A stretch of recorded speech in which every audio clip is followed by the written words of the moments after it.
for the thousands in attendance and the millions watching around the world. Ladies and gentlemen, let's get ready to rumble!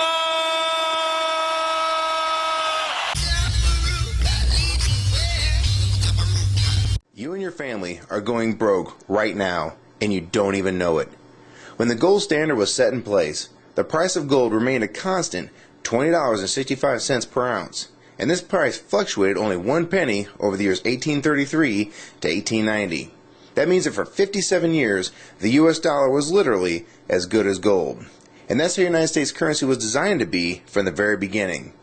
The Constitution states that our currency was meant to be only gold and silver, to prevent exactly what's happening to the US dollar right now. From the years 1891 to 1930, the price of gold per ounce was still very stable. The low was $20.58 per ounce, and the high was $21.32. And this means that between the years of 1833 to 1930, for a total of 97 years, the price of gold changed in US dollars only 74 cents from top to bottom. Interestingly enough, the price of gold hit an all-time low during the Depression year of 1931. And many people believe this is done on purpose by the newly formed Federal Reserve to really twist the knife in the economy of the day, by reducing the total amount of money in circulation and thus making even the smallest amount of money very tough to come by. There is a common mistake by some people to think that the Great Depression is why the Federal Reserve was created. The truth is the Federal Reserve was in fact created in 1913, and this is well before the Great Depression. Since the Fed's creation, we've been slowly going off the gold standard, until finally, on August 15, 1971, President Nixon, one of the worst presidents in our country's short history, announced that the United States would no longer redeem U.S. currency for gold. And this was the final step in abandoning the gold standard. What is important is to visually see the devaluation of the US dollar since we were taken off the gold standard. Keep in mind the price of gold really doesn't go up or move, it has historical value. It is extremely consistent. So instead of seeing this as the price of gold going up, you need to see this as the value of the dollar dropping like a rock. The price of gold has been flying right now. It has recently been as high as $1,030 an ounce all the way down to $870 an ounce. And what I find most interesting is if you were to buy a brand new Corvette convertible in 2008, it would cost roughly $55,000. So in gold, that'd be roughly 60 ounces of gold at the spot price of $930 per ounce. So at the time when gold was $930, you could basically take 60 1-ounce gold coins, cash them in, and buy that very same car. Inversely, if you remove inflation and the devaluation of the dollar, as if the U.S. currency was still attached to the gold standard, as it was originally intended when this country was founded, that same car being bought with the same 60 ounces of gold would have a gold standard value of only $1,200, or the same 60 $20 1-ounce double eagles. So if that car price today is $55,000 and the gold standard value is $1,200, this means that we're sitting on roughly $53,800 inflation over the last 100 years for a $1,200 item. This brings the original dollar value to roughly 2 cents of today's money. I'm sure this is pretty tough to imagine, and some people can't handle this concept and will try and blow it off as incorrect. The fact is, this is what's really going on with our currency. Don't believe me? Try this one. Back in 1964 and earlier, a quarter would buy you roughly a gallon of gas. This is because the quarters made in 1964 and earlier were made of 90% silver and 10% copper. So the spot price of silver being $17.20 an ounce, this makes that quarter's actual value $3.11. So you can see that same 1964 quarter will still buy you roughly a gallon of gas today.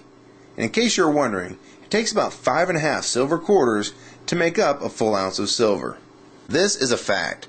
The price of gold may fluctuate with the value of the dollar, but this doesn't change the fact that precious metals such as gold and silver have maintained their value throughout time.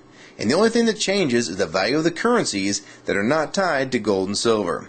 This is what the Founding Fathers warned us about and tried to prevent from happening with the Constitution. What people need to understand is that the excess printing of the United States currency is just another tax on the American people. It takes the value of the dollars that they have and makes them worth less in the long run. Meanwhile, you're still making roughly the same amount of money, yet the prices for everything from gas to milk are going up constantly, when in fact nothing is really going up in price. It's the dollar's actual value that's been dropping and not prices going up. I can't emphasize this enough. If you like this video and find it helpful, please rate it and share your comments on the subject, favorite it, and most importantly, please share this video with everyone you know. I can't tell you how important this is. We need to let people know that they're losing all they worked so hard for and they don't even know it. And only with your support and help can videos like this be seen by people that really need to see what's going on with their money and the economy of the United States. So please help support this channel and others like it.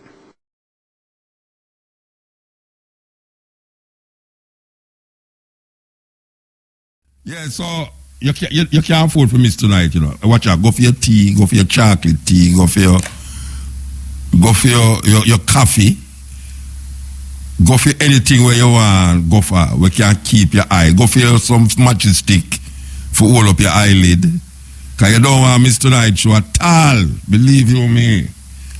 We are going to play some tape, not very long, but very, very potent, about the money system in the world and the people who control the world. And you know, money is power here right now. So if you control the money, you use the power base. And we want to play the 13 men who control the world.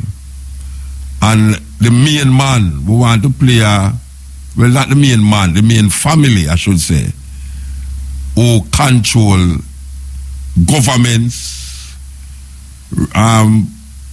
politicians, banking man, management, owners. Them just control everything monetarily. Them decide when the gold go down, when the gold go up. Them decide how much money can print in a certain country and all that. You're going to hear some things tonight where it's unbelievable. It's unbelievable. The things that we don't know that really affect us. Yes. A lot of the things that we don't know affect us. It's not sometimes when you don't know where hurt you, it's not when you know where hurt you sometimes. Believe you me. This is the cutting edge. We have a new face in town here, so behind me tonight, yeah. Boy, I tell you. Tracy gone. I feel for ball. And I feel for ball and I feel for wet up my face. Tracy gone, but we have another little young lady around here, so with we. It's the first time she ever come to the studio in the night with we. She there with we already in the day. But she there with we in the night and she gonna keep her company. Because as long as that she can do, keep me company, because I don't know where she can do inside here right now. Believe you me, she give me company until 12 o'clock. Just like what Tracy used to do. This is the cutting edge on IRFM. You know what I'm saying? Lee Scratch Perry produced an album years ago by the Congos, one of the best albums. Them rated in at the top. Them rated at the top 100 album, best album of all time. Yes, the Congos album, Art of the Congos. Them rated in at the top best, in at the 100 top best. I think it they are 25, you know, if I'm not mistaken. I think it they are 25. Well, we say VP released it, a 3 album set, yeah, Art of the Congo. A serious album. This is the cutting edge. In a 3 CD set by VP. We love that. Yeah, we love that.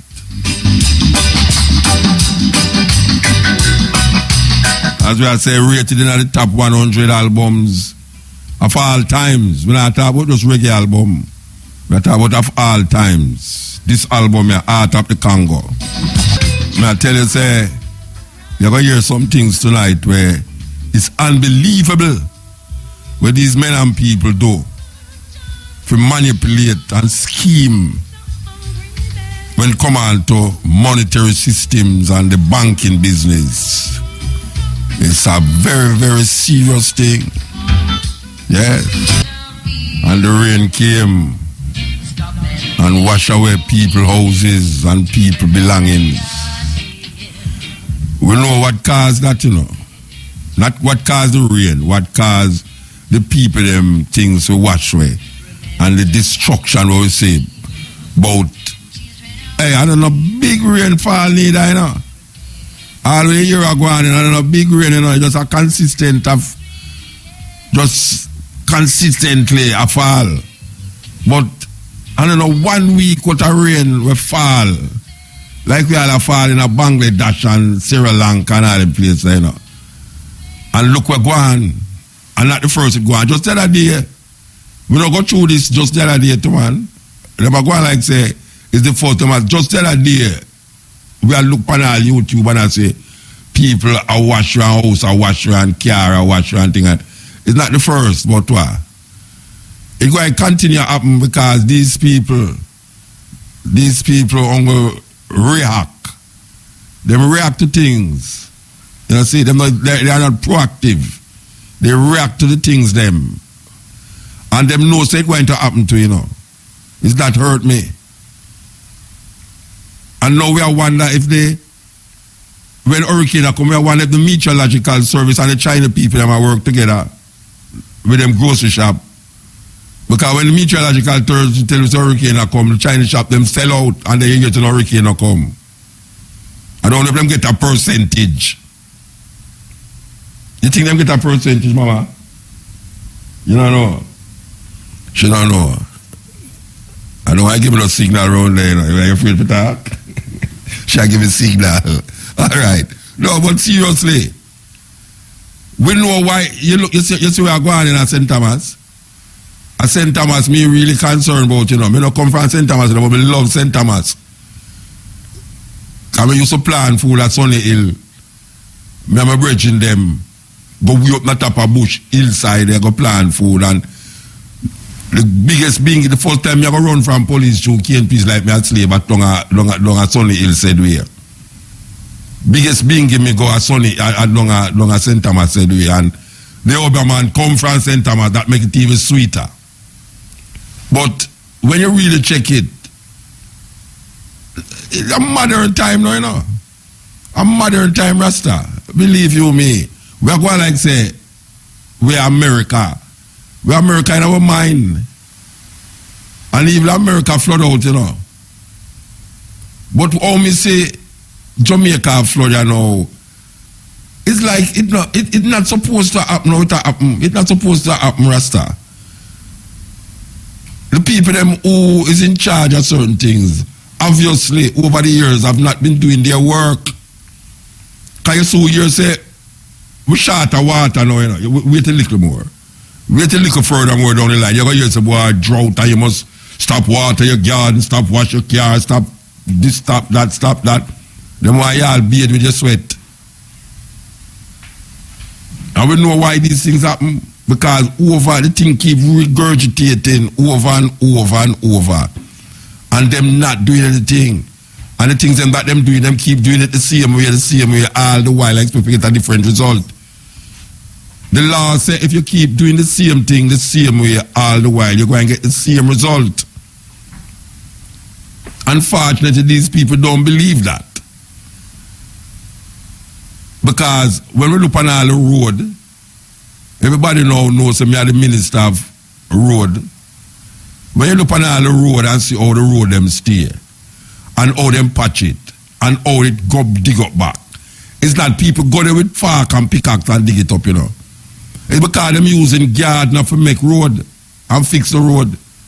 That is like your teeth are hurt you, and you go to office and tell the carpenter to come in, come draw the teeth. It don't make no sense.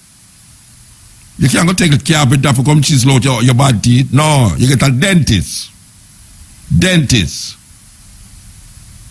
And these so-called contractors, engineers who is fixing the road, they are not held responsible for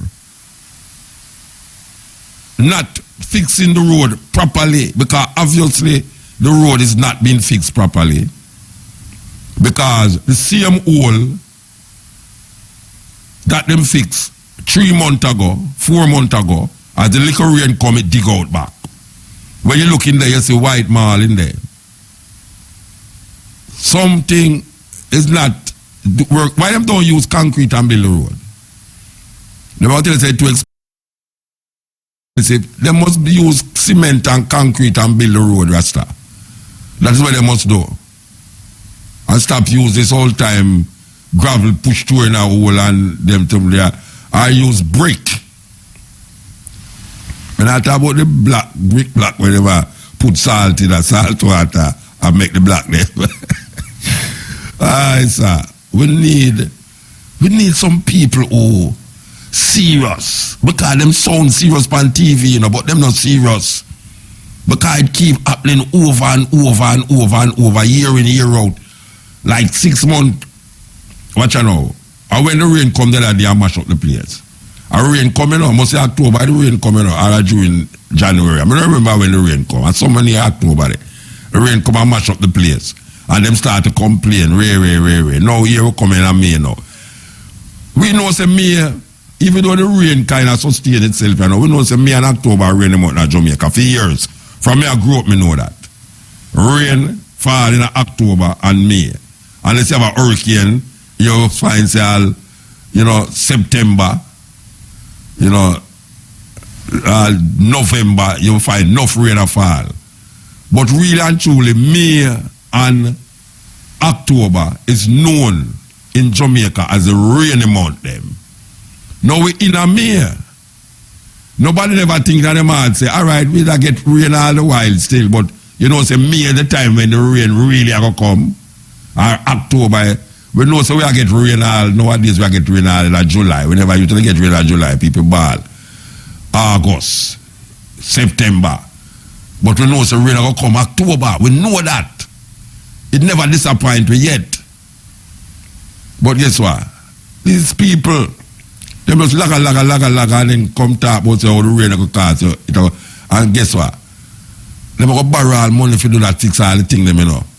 And then we have to go pay it back. It's a terrible thing, you know. Why them just... Why is after the thing happen? And me could have tell them say it's going to happen, you know. Can me keep and repeat the same thing all the while? And no result that happen. Me I tell them over and over the same thing. Don't use Cardinal for fix the road. All the contractors them accountable that when them fix the road, they must sign paper say if the rain fall in the next 2 years and the road mash up, they have to go fix it back free of cost to the people them at Jamaica. But them know say if the rain mash up, them will get money. So them glad when the rain mash up the road that them can get more money for fix the same hole where them say them did fix 3 months ago, 4 months ago. So it's a devastation that take place. Because when I see St. Thomas Rasta, I look at St. Thomas and through the junction there, I say, no Rasta, this can't be a modern country. Because I know me have place in a certain place where the rain had tear down the place. In a certain, where you know that called jungle. And when you're in Africa, you know, come like a jungle, you know. Like you see monkey and all them something and thing, but it not come and thing, but it not come like a jungle. It just come like you're there a certain place. You know, like you're there a whoop yard now. You're there a certain place. Like, I don't know, like you said, you're a St. Anne. Yeah, like you go all where a place you don't know the name, where the whole heap of bush them there, you go in there and river flow and thing. They still come like Africa to you know, and it just looks same way. But guess what? Me not see them things here are going in a way me go. I mean, me not go the wrong place in Africa. Because I saw me hear about Africa when me a picnic. So the worst thing them happen in Africa. Jungle and animal are going to nyam you and this and that and all sort of thing and lion in the jungle. We don't know now say lion live in a jungle. That's a one thing me know of surety. Say no lion no live in a jungle at all. So when I tell about lion the king of the jungle, which jungle am I talk about? Lion live on flat land. And the land where them a run up on, me see some lion a run up on jungle, me not see no road. Me not see no road. We look like when me say a Jamaica here, we car drive on much less. Car. All birds must feel good, you know. Birds auto parts. Everybody who in a auto must have bid millions of dollars. Do you know the thing I work out here so now? Millions. Because every minute all them could carry, all them could taxi man. I'm sorry if you're a taxi man, Rasta. A taxi man that drive now and boom, lick up in our hole because I have all 6-7 people in them car, you know, to carry it lower. Especially them women nowadays. Well endowed women. When them are in your taxi to rotted, it look like a ship. I go back some ocean. We leave you away. So when that all bunks in all that, you know the hurtful part of it is when water in our hole, you don't know, say a hole there, you know. Because sometimes you drive past some road, you know say no hole never did it, so when you did pass there yesterday, all of a sudden you go there. It's like them know say a car come and the light post just signal and say, hey, hole, go out there now, they back come, boof, jump out there to Toronto, and boom, your front of your head gone. You know what car, I say stop. Nowadays, all of a sudden so much car stop nowadays and I'm looking at underneath them car. And, right, sure. We think first world but I live third world. And that me notice. If you look on the woman them we are going on in Jamaica, you feel it's a first world country there. But really and truly, when you look deeper, you realize that them is third world women. Just like the man them. If you look on the man them, you feel it's some first world man, but when you look deeper, it's some third world man. You understand? It's some, I don't know, when the Rex Nettle say boot twin Benz. Yes, boot twin Benz. Because uncle boot twin buy a Benz and ride Mercedes Benz on the front of the car. I tell you, when the wheel never go the opposite direction. It's weird. And blue light out of the wheel like it's a warehouse. You know what I mean? It's terrible. Terrible.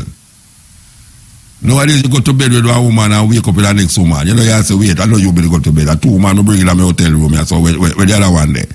I say, I mean it coming out with you. You know, then wait. Oh, your bottom looks so. You never have bottom last night. You know, it's like a terrible thing. And then we put some people over where I say, but oh, it's stay there. Oh, the place stays so Rasta. It's not even a week the rain fall like what it fall. Almost one day the rain falls straight, you know, like not a fall. Not even one day. Come wake up about 4 o'clock. And no rain never falls. No rain never falls Friday. And no rain never falls Saturday. At Sunday the rain start falling, you know. About 4 o'clock in the day, you know, morning. And it go on till evening. And look on Jamaica, Rasta. Just the other day, some rain fall again before, you know. Just the other day, last month, last month, the rain did fall, mama. Mm-hmm. Last month, when them say Clarendon mash up. No, last month? Last month, the rain did fall. And the rain mash up Clarendon certain way. And it not giving up pause now. It stop, slow down. And now the rain come again. And when you look on Jamaica, Rasta, it's like a hurricane pass through. And then hurricane season yet. Hurricane season starting at June, you know. Hurricane season starting at June. So, I don't know, all the prosperity where this government did that talk, but you can't imagine if a hurricane come. Like when we plant a little pop show that day and the rain just come wash out the whole of the pop show there. I say, oh my gosh, man, we can't say nothing. A rain. I mean, someone talk about when rain fall is blessing, then when the sun shine a what? When the sun shine a blessing, when the rain promoter likes the rain. And more time farmer likes the sun. When my things them wash them, I prefer the sun to shine. Because we have to go find somewhere to get more pop show so we have to go plant again. And I say, but look here now. The things them wash you can't do nothing about it. So what you have to do, you have to put something in place that when the rain come again, it don't wash them away. So I have to come together and bridge them and say, watch you now, we need trench, dig out back the trench, set up the bed them a different way. That's if the rain come, all it can do is beat on the ground, but it now go wash away. Because the reason why it get washed away is because one trench did stack up and it never clean out. So the rain ride the bank, go up on the bed, warm and wash with the whole of the pop show them. I feel it. I feel it. Because the brethren who give me them was so kind and generous to come and give me them. But now we look on Jamaica. But brethren, I don't know, big rainfall, you know. May I tell you, I don't know, big rainfall, you know. Yet still, we see people that swim all that. I see on the news a while ago where man have to go save old people and save baby and them fridge mat wet up and the house, that. Oh gosh, man, I feel it, Rasta. I feel it. I feel it to the bone. When we realize, we know that these things have been happening. We know that it happen. So how we keep making it happen? And you know what? It's poor people it affect mostly. Poor people. The same people that want to jump up every day about GLP, PNP, and who want this government and who want it. Would have dead for PNP, would have dead for GLP, me are orange and the one they are green. And they march up and down and get $5,000 per vote and chicken back and Kentucky Fried Chicken. The same people them, anytime a disaster come, it's the same people them feel it more than anybody else. We don't know there's something wrong with the psyche. Something wrong with the psyche.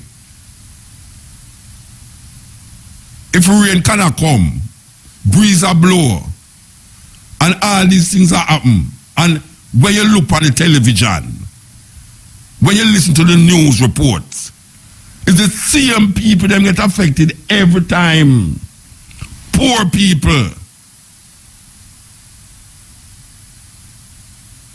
I mean, really.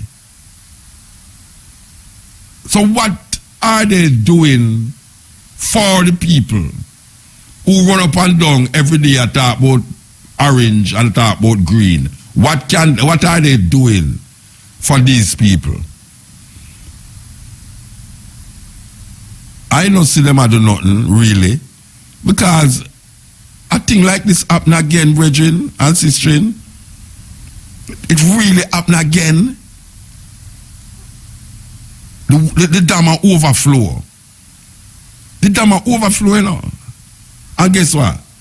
You say July, you're going to hear say, we can't water our garden because no water not there. And the water we are waste, you can't even harness the water there and drink it. And them have no thing in place, you can't harness the water for use for other things than drinking water. And in the abundance of water, the fool get thirsty too. Because right now, we're going to get thirsty a little more when them tell you say, you know, them cut long all up on my way, water does all 3 days, every week, 3 days. Them cut off the water.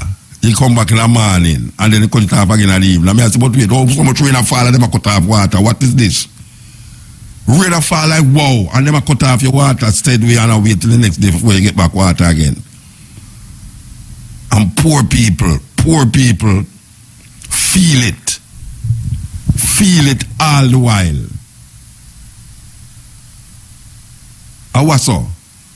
May I tell you, man, it is a wicked thing. A wicked thing. This is the cutting edge on IRFM. It's called Jamaican Roots and Culture. We want to give to Pat Clark enough respect for doing this for the cutting edge. Jamaican Roots and Culture. So we're going to turn it over to Pat Clark at this moment. Welcome to Jamaican Roots and Culture. I'm Pat Clark. This week, we look at the life and work of Claude McKay. Claude McKay is most popularly known as a Jamaican poet. McKay was much more than this. He was a revolutionary, embraced and later rejected by American blacks during the period of American history known as the Harlem Renaissance. This was the period from 1920 until about 1930, when an unprecedented outburst of creative activity among American blacks occurred in the fields of art, literature, and music. It was a time when African Americans were encouraged to embrace their heritage. Our very own Marcus Garvey became a powerful influence on African American thinking at the time. The youngest of 8 children, Claude McKay was born on September 15, 1890 in the hills of Clarendon. He was educated by his older brother, who was a trained teacher. Claude learned early in life to appreciate the works of literary masters such as Shakespeare, and coming from a strong Christian family, biblical literature was also among his influences. While in Jamaica, Claude became a constable in the police force. This, a job which he once confessed he was not fit for. In fact, he once said that he had a strong sense of sympathy for wrongdoers. By 1912, Claude McKay had already written 2 volumes of poetry in Jamaican dialect, and he was ready to learn more. He arrived in Charleston, North Carolina, later that year to continue his studies at the Tuskegee Institute, a prestigious college for blacks. Claude left after only 6 months there, for he could not deal with the atmosphere of oppression in the American South, a situation he described as very unfamiliar. Claude McKay moved to Kansas State College, and after 2 years there, moved to New York City when a literary admirer gave him several $1,000s out of appreciation for his Jamaican dialect works. Once in New York, McKay relished being a part of the black community there. He married Eula Lee Edwards and became a restaurateur. However, within 6 months, his marriage had failed. Eula Lee returned to Jamaica and gave birth to a daughter Claude would never see. His restaurant business also crumbled, leaving Claude penniless. Using his misfortune to his advantage, Claude decided to pursue a career in writing. He wrote his poetry in standard English. His message was anger, despair, rebellion, and alienation. Claude McKay felt intense bitterness over the fact that he had come to be recognized as a great black poet and not as a great poet. He hated the fact that he was judged by the color of his skin. At the end of World War II in 1918, Claude McKay embraced socialism. He felt that capitalism exploited black people as they struggled to prove themselves and were still not given the same treatment as whites. It was at that time that he wrote If We Must Die, perhaps his most famous poem. It became an anthem for the blacks in America.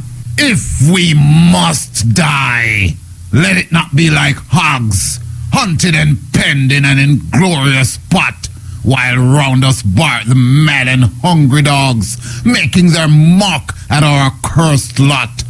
If we must die, oh let us nobly die, so that our precious blood may not be shed in vain. Then even the monsters we defy shall be constrained to honor us though dead. O kinsmen, if we must meet the common foe, though far outnumbered, let us show us brave, and for their 1,000 blows deal one death blow. What though before us lies the open grave? Like men, we'll face the murderous, cowardly pack, pressed to the wall, dying, but fighting back. However, Claude did not appreciate being the black representative for America. He said of the poem, he wrote it for all men who were being oppressed, whether they were black, brown, yellow, or white. Soon after the success of this poem, Claude McKay, frustrated with black life in America, moved to communist Russia.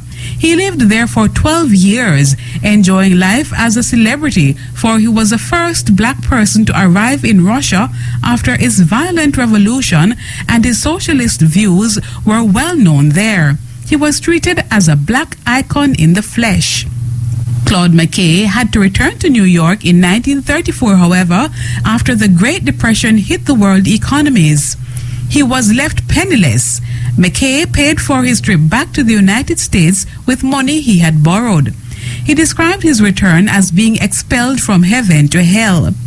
While he lived in Russia, he traveled Europe and North Africa extensively, spending much of his time in Paris. In 1937, he wrote a book about his life and travels titled A Long Way from Home. In it, he questioned the motives of blacks whom he felt used the Harlem Renaissance to advance their social status among whites.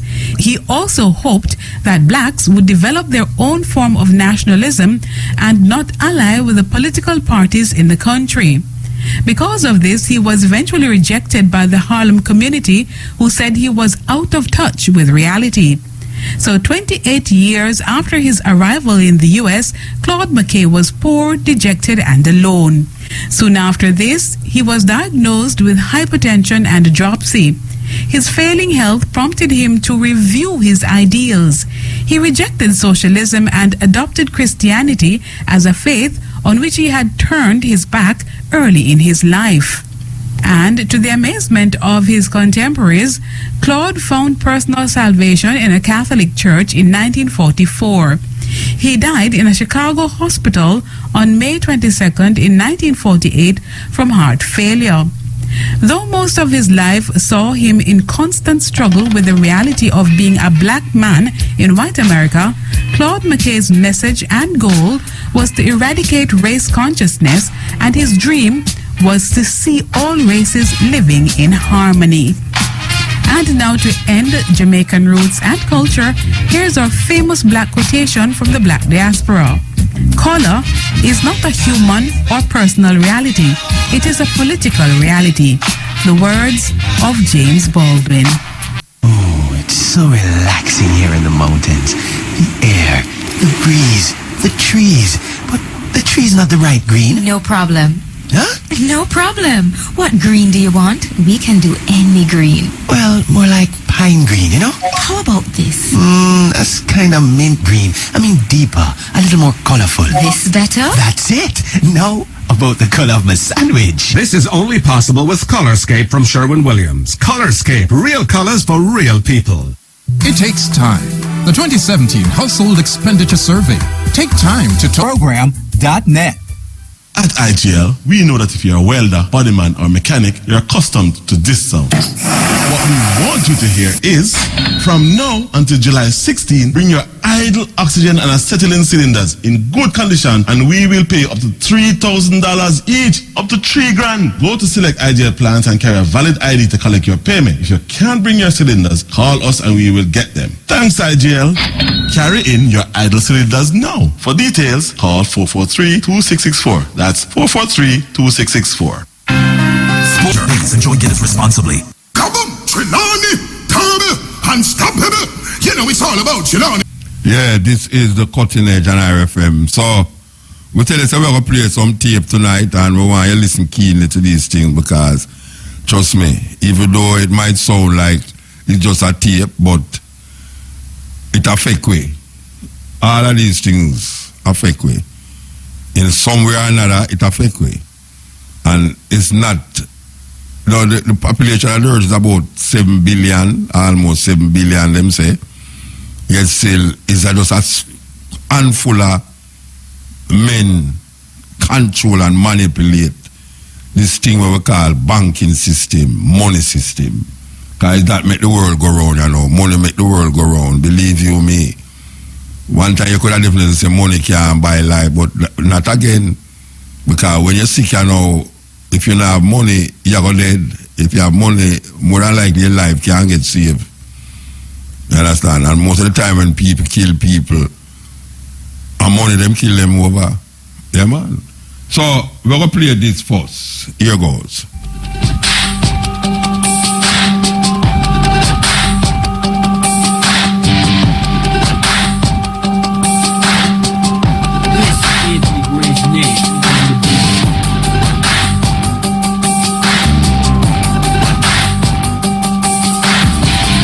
Greetings, humanity of all over the world.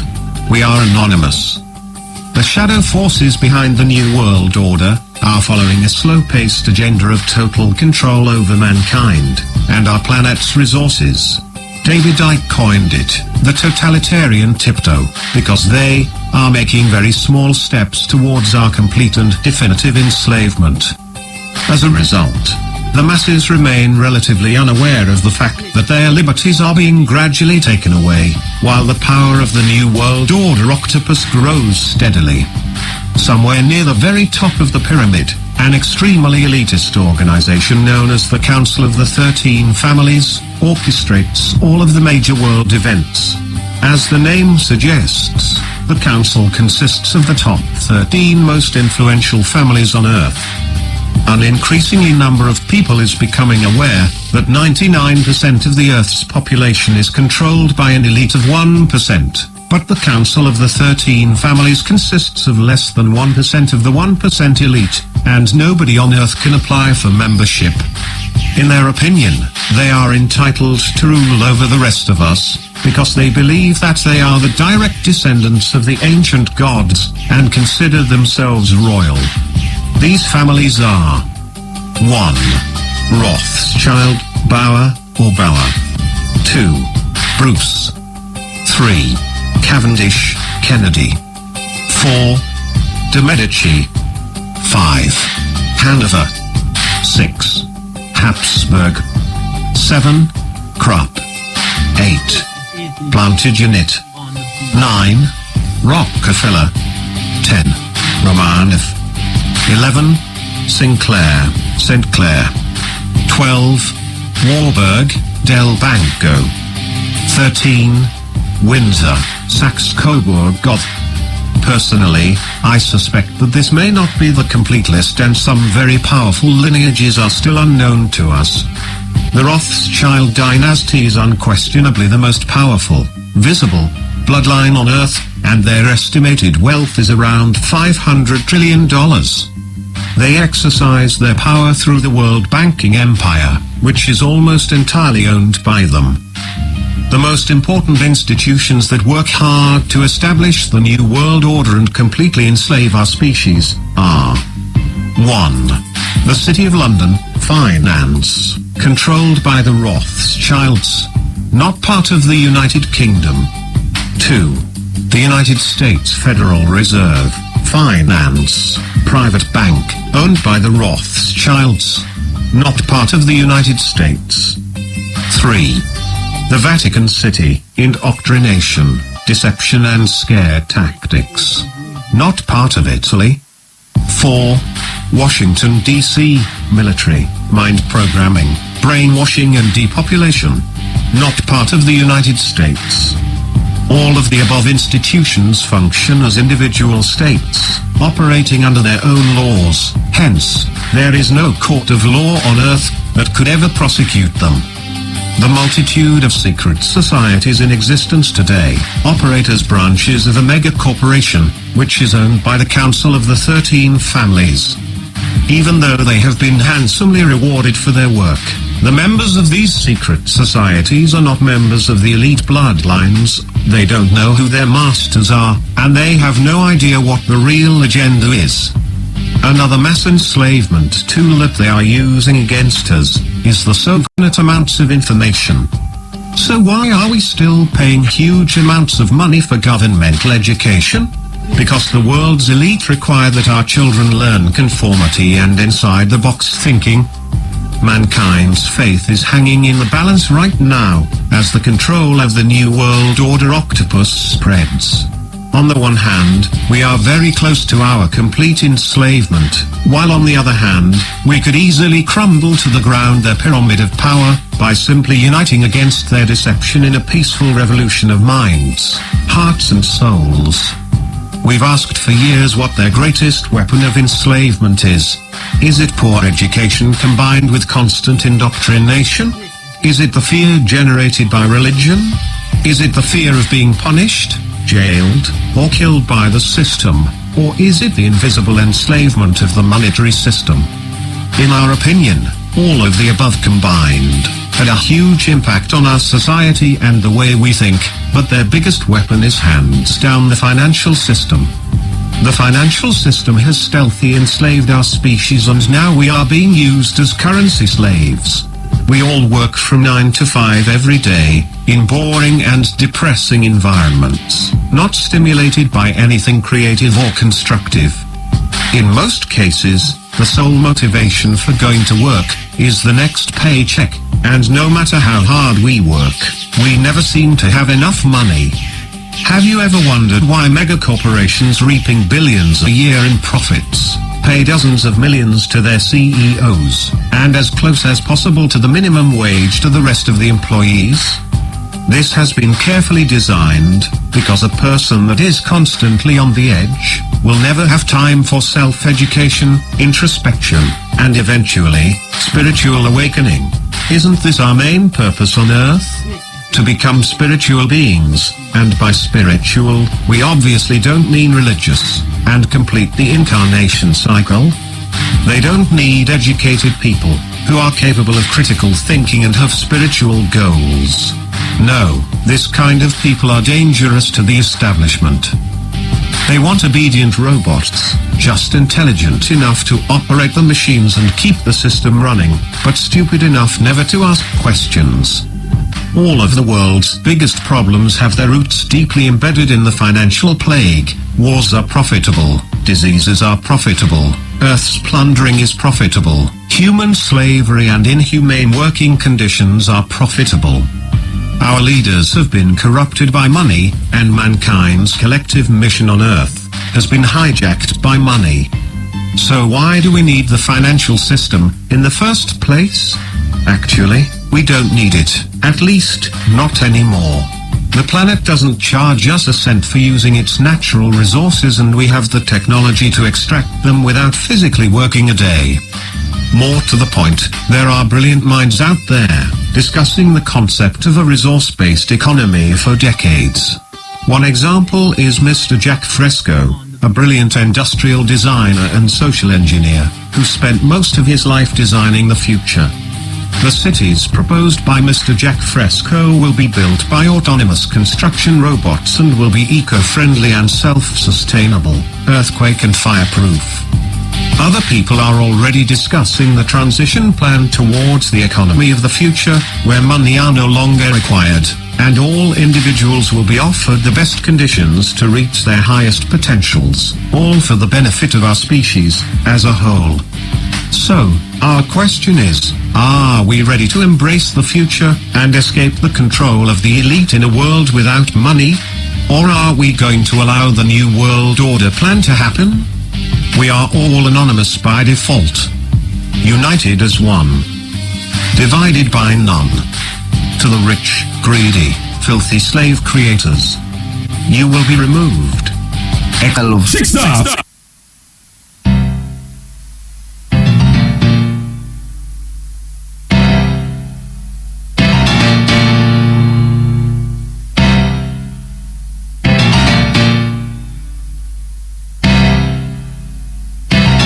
Dedicate a whole album to Negril. Believe you me, the whole album is dedicated to Negril. What a thing.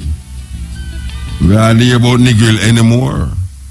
But it's still a go on. Still a go on. They might try to turn it round, but it's still a go on. Yes.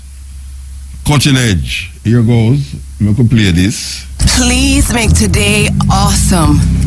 Ugh, it's a weekday. Hardly ever awesome. Oh, happy day. Could be a sick day. Stay home. Next thing I call down sit by myself. Mountain Peak Instant Coffee. Gonna try vanilla. Ooh, Cinnameg. That's my cup of happiness. Introducing Mountain Peak flavored coffees. Each sachet contains our blend of creamer and sweetener, delivering that perfect cup of happy. Distributed by Lasco Distributors and available island-wide. Yvette, every night you go eat national cream crackers in the bed. I saw your mouth full of can't answer. The way national cream crackers nice, me can't resist. Every night something new. And every night they ask you the same thing. If they go sitting over there with the cream crackers, the least you can do it for me too. True. National cream crackers, no better country, no better cracker. Nicest fruit juice made from real Jamaican fruits. Quality, nourishing, refreshing, affordable. This is the truth. Value for your money every time. Everything nice, that's the tagline. Flavors like fruit punch, June plum, ginger pine, guava pine, cherry, rich pine. I tell you about nicest spout juice. Flavors are seasonal. Nicest spout juice. Different sizes. Nicest spout juice. For your kids, them nice is nicer than the rest. Simply the best. J-print Rio Olympics double sprint champion Elaine Thompson and former world 100 meters record holder Asafa Powell headline a dazzling lineup of world stars for the 14th staging of the Jamaica International Invitational, Saturday, May 20 at the National Stadium. The list gets mouth-watering when you add the American superwoman Alison Felix, rising Canadian star Andre DeGrasse, veteran 400-meter star LaShawn Merritt, and Jamaica's top quarter miler Javon Francis. Admission grandstand finish area $4,500, category A $3,000, limited category B $1,500, bleachers $400. Tickets now available online at jainvite.com. Ticket outlets, Stadium Ticket Office, Jamaica Pegasus, and York Pharmacy. The Jamaica International Invitational is the only IAAF World Challenge meet in the Caribbean region, and it promises to be a pulsating affair. St. Michael's Funeral Home Foundation presents After Labor Day Gospel Concert, Tuesday, May 23 at the Old Julius Primary School grounds, featuring Sandra Brooks and Jabez. Never made a fortune. Come and unwind and song and praises after the painting and renovation of the school grounds. Concert time is 6 p.m. Admission is free. Thursday afternoon from 12:15 to 1:15 on Easy Skanking. We heights up heart, mind, and soul to soul. Then test the soul in element. Shoot the wicked nation.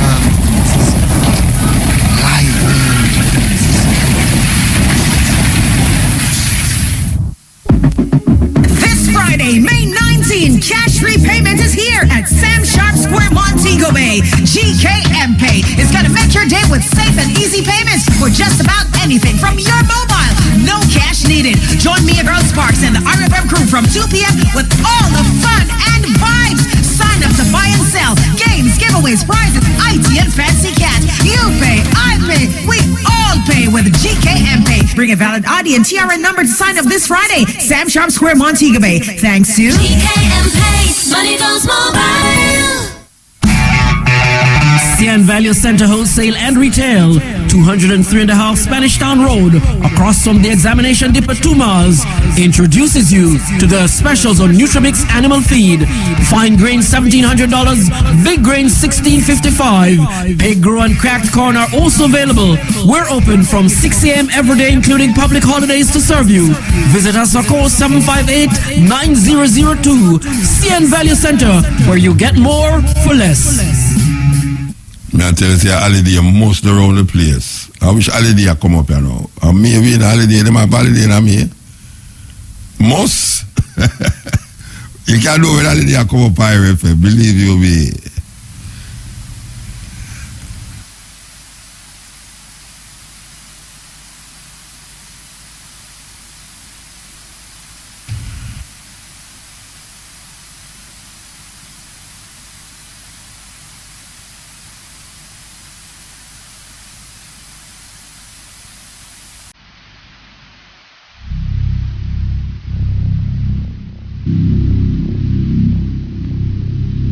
Grace Jones, before we play the next documentary, she's relating to what we're going to play.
why you love Sly and Robbie, you know. Yeah, it's why you love Sly and Robbie.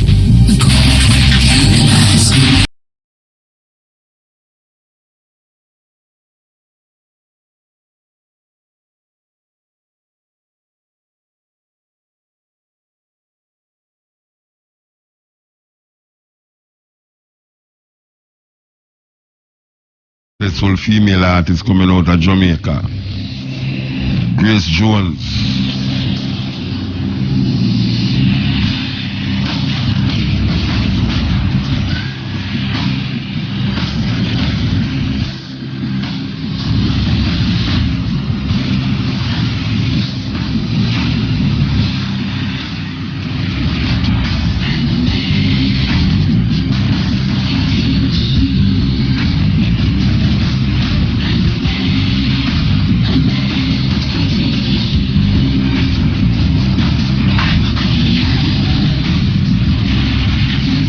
Corporate cannibals, digital criminals.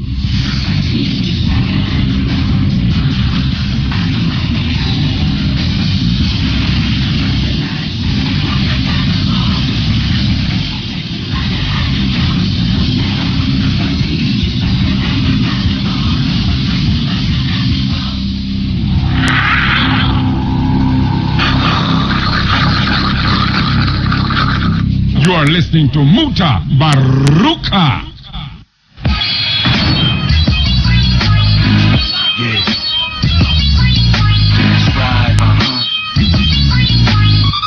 Let's take a look at the role of the Rothschild family, the family said to be the wealthiest in the world. When Amschel Meyer Bauer inherited the business, he decided to change his name to Rothschild. Amschel soon learned that loaning money to governments and kings was more profitable than loaning to private individuals. Not only were the loans bigger, but they were secured by the nation's taxes. Mayer Rothschild had 5 sons.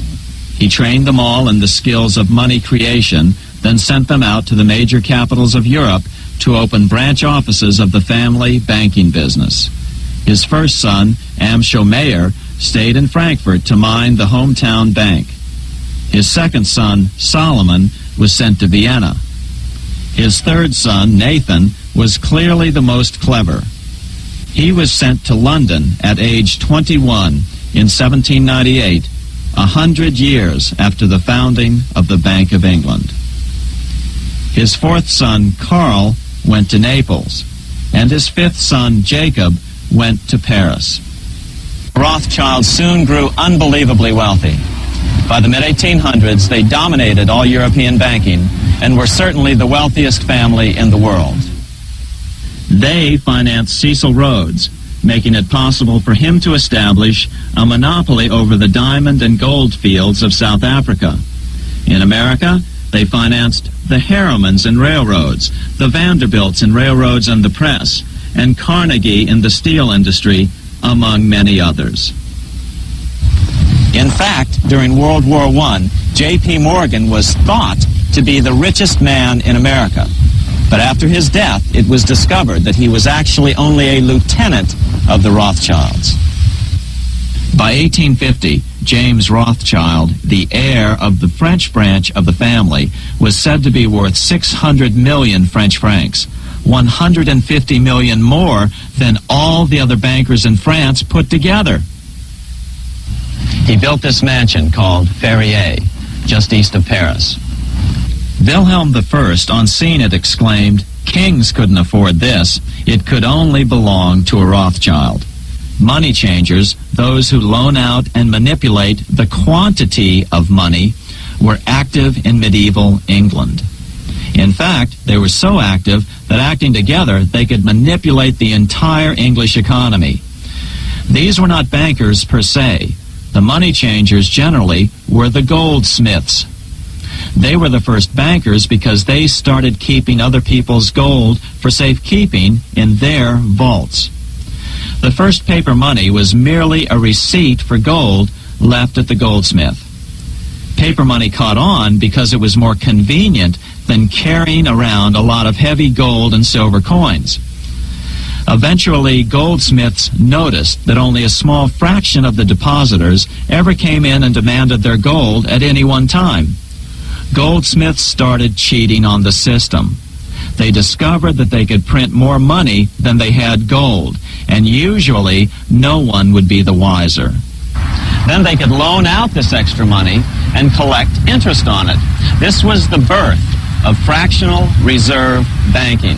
That is, loaning out many times more money than you have assets on deposit. So, if $1,000 in gold were deposited with them, they could loan out about $10,000 in paper money and draw interest payments on it, and no one would ever discover the deception. By this means, goldsmiths gradually accumulated more and more wealth and used this wealth to accumulate more and more gold. Today, this practice of loaning out more money than there are reserves is known as fractional reserve banking. Every bank in the United States is allowed to loan out at least 10 times more money than they actually have. That's why they get rich on charging, let's say, 8% interest. It's not really 8% per year, which is their income. It's 80%. That's why bank buildings are always the largest in town. When Queen Mary's sister, Queen Elizabeth I, took the throne, she was determined to regain control over English money. Her solution was to issue gold and silver coins from the public treasury and take the control over the money supply away from the money changers. Oliver Cromwell finally overthrew King Charles, purged the Parliament, and put the king to death. The money changers were immediately allowed to consolidate their financial power. The result was that for the next 50 years, the money changers plunged Great Britain into a series of costly wars. They took over a square mile of property in the center of London, known as the City of London. This area today is still known as one of the 3 predominant financial centers of the world. By the end of the 1600s, England was in financial ruin. 50 years of more or less continuous wars with France and Holland had exhausted her. Frantic government officials met with the money changers to beg for the loans necessary to pursue their political purposes. The price was high. A government-sanctioned, privately owned bank which could issue money created out of nothing. It was to be the modern world's first privately owned central bank, the Bank of England. Although it was deceptively called the Bank of England to make the general population think it was part of the government, it was not. Like any other private corporation, the Bank of England sold shares to get started. The investors, whose names were never revealed, were supposed to put up £1.25 million British pounds in gold coin to buy their shares in the bank. The bank was duly chartered in 1694 and started out in the business of loaning out several times the money it supposedly had in reserves, all at interest. In exchange, the new bank would loan British politicians as much of the new currency as they wanted, as long as they secured the debt by direct taxation of the British people. So, legalization of the Bank of England amounted to nothing less than legal counterfeiting of a national currency for private gain. Unfortunately, nearly every nation now has a privately controlled central bank using the Bank of England as the basic model.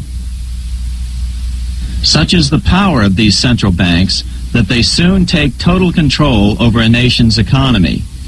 It soon amounts to nothing but a plutocracy ruled by the rich. The central bank scam is really a hidden tax. The nation sells bonds to the central bank to pay for things it does not have the political will to raise taxes to pay for. But the bonds are purchased with money the central bank creates out of nothing. More money in circulation makes your money worth less. The government gets as much money as it needs, and the people pay for it in inflation. The beauty of the plan is that not one person in 1,000 can figure it out because it's usually hidden behind complex-sounding economics gibberish. In 1790, less than 3 years after the Constitution had been signed, the money changers struck again. the newly appointed first Secretary of the Treasury, Alexander Hamilton, proposed a bill to the Congress calling for a new privately owned central bank. Coincidentally, that was the very year that Amschel Rothschild made his pronouncement from his flagship bank in Frankfurt. Let me issue and control a nation's money, and I care not who writes the laws. After a year of intense debate, in 1791, Congress passed the bill and gave it a 20-year charter. The new bank was to be called the First Bank of the United States, or BUS. The bank was given a monopoly on printing U.S. currency, even though 80% of its stock would be held by private investors. The other 20% would be purchased by the U.S. government. Like the Bank of England, the name of the Bank of the United States was deliberately chosen to hide the fact that it was privately controlled. And like the Bank of England, the names of the investors in the bank were never revealed.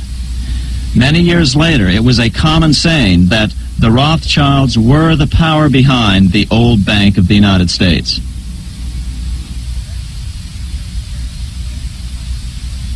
Here in Paris, the Bank of France was organized in 1800, just like the Bank of England. But Napoleon decided France had to break free of debt, and he never trusted the Bank of France. He declared that when a government is dependent upon bankers for money, the bankers, not the leaders of the government, are in control. This is the Waterloo battlefield about 200 miles northeast of Paris in what today is Belgium. Here Napoleon suffered his final defeat, but not before thousands of French and Englishmen gave their lives on a steamy summer day in July of 1815. The outcome was certainly in doubt. In fact, had Napoleon attacked a few hours earlier, he would probably have won the battle.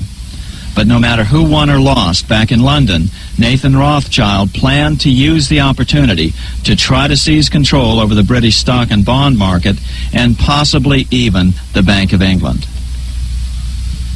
Rothschild stationed a trusted agent, a man named Rothworth, on the north side of the battlefield, closer to the English Channel. Once the battle had been decided, Rothworth took off for the Channel. He delivered the news to Nathan Rothschild a full 24 hours before Wellington's own courier.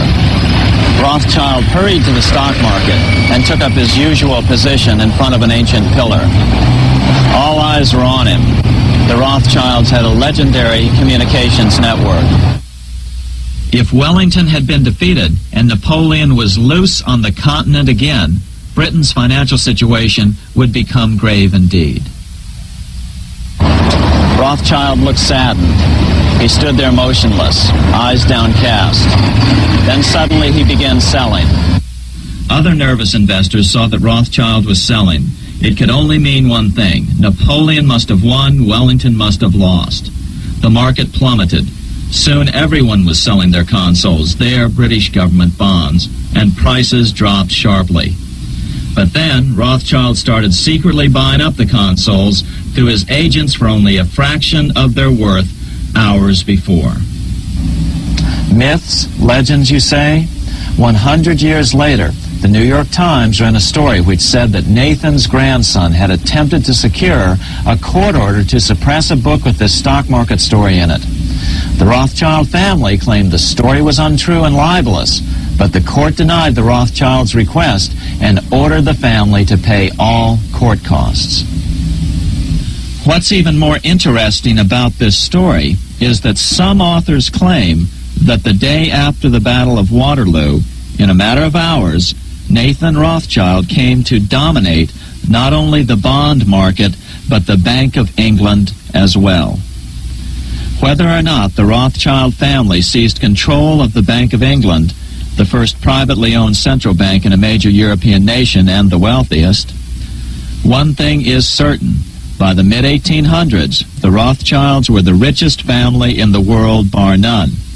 They dominated the new government bond markets and branched into other banks and industrial concerns.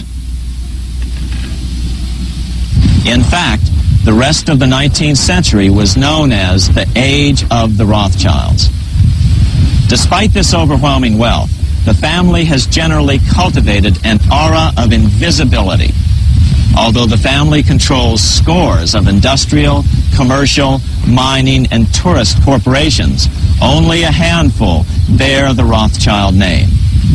By the end of the 19th century, one expert estimated that the Rothschild family controlled half the wealth of the world.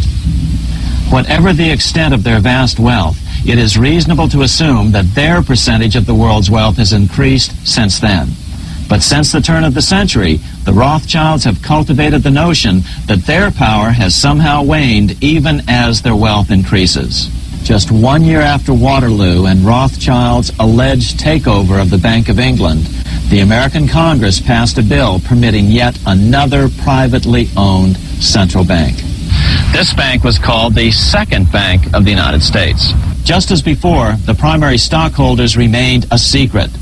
But it is known that the largest block of shares, about 1/3 of the total, were sold to foreigners. As one observer put it, it is certainly no exaggeration to say that the Second Bank of the United States was rooted as deeply in Britain as it was in America. So, by 1816, some authors claim the Rothschilds had taken control over the Bank of England and backed a new, privately owned central bank in America as well.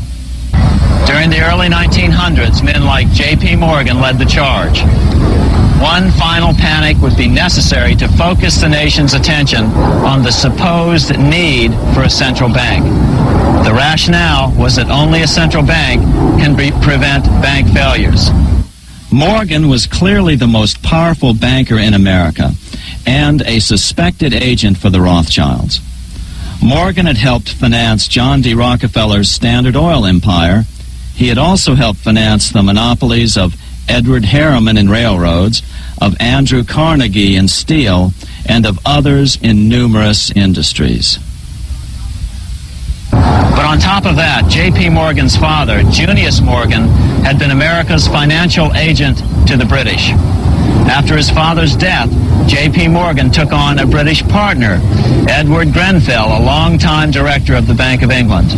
By 1907, the year after Teddy Roosevelt's re-election, Morgan decided it was time to try for a central bank again. Using their combined financial muscle, Morgan and his friends were secretly able to crash the stock market. Thousands of small banks were vastly overextended. Some had reserves of less than 1% thanks to the fractional reserve principle. Within days, bank runs were commonplace across the nation. Now Morgan stepped into the public arena and offered to prop up the faltering American economy by supporting failing banks with money he manufactured out of nothing. It was an outrageous proposal, far worse than even fractional reserve banking, but Congress let him do it. His plan worked. Soon, the public regained confidence in money in general and quit hoarding their currency. But as a result, banking power was further consolidated into the hands of a few large banks. By 1908, the panic was over, and Morgan was hailed as a hero by the president of Princeton University, a man by the name of Woodrow Wilson. The money changers had been able to create a series of booms and busts. The purpose was not only to fleece the American public of their property, but to later claim that the banking system was basically so unstable that it had to be consolidated into a central bank once again.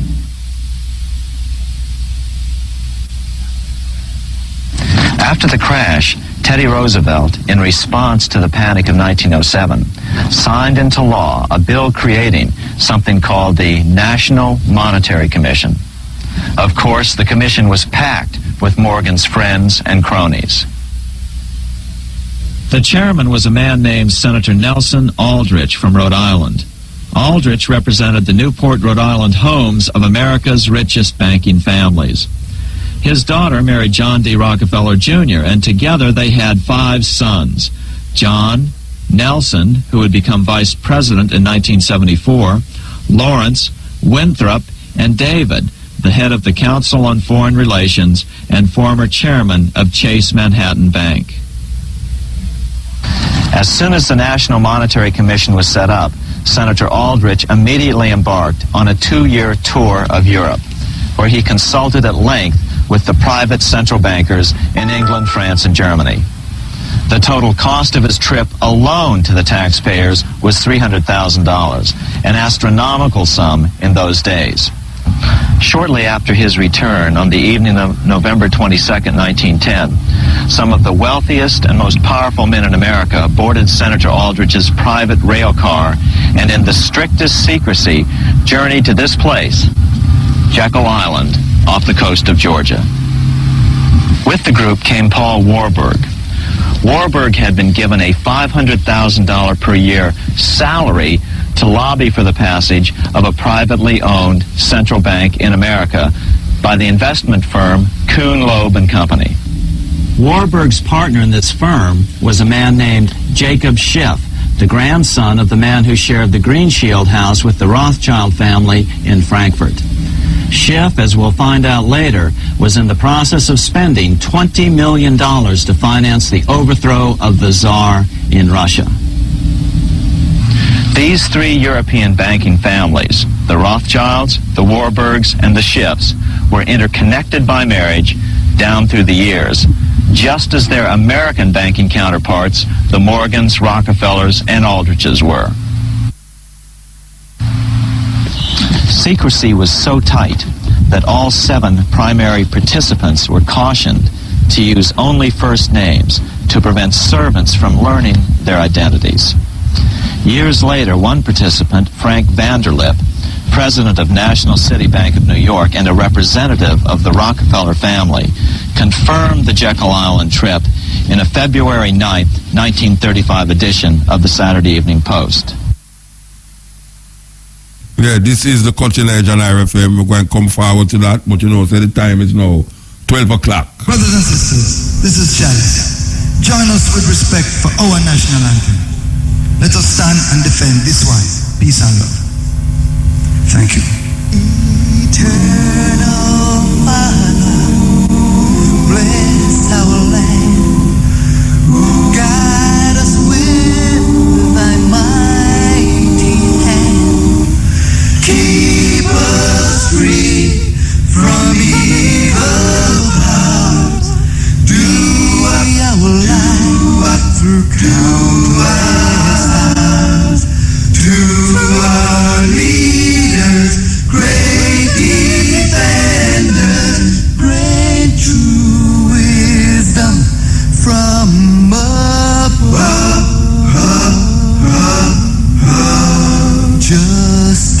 Justice, truth, be ours forever. Jamaica, land we love. Jamaica, Jamaica, Jamaica, land we love.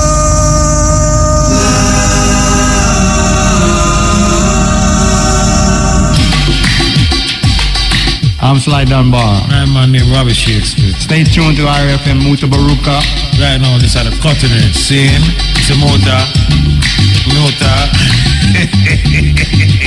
The man rough. It's just tough. Cutting edge, sharp.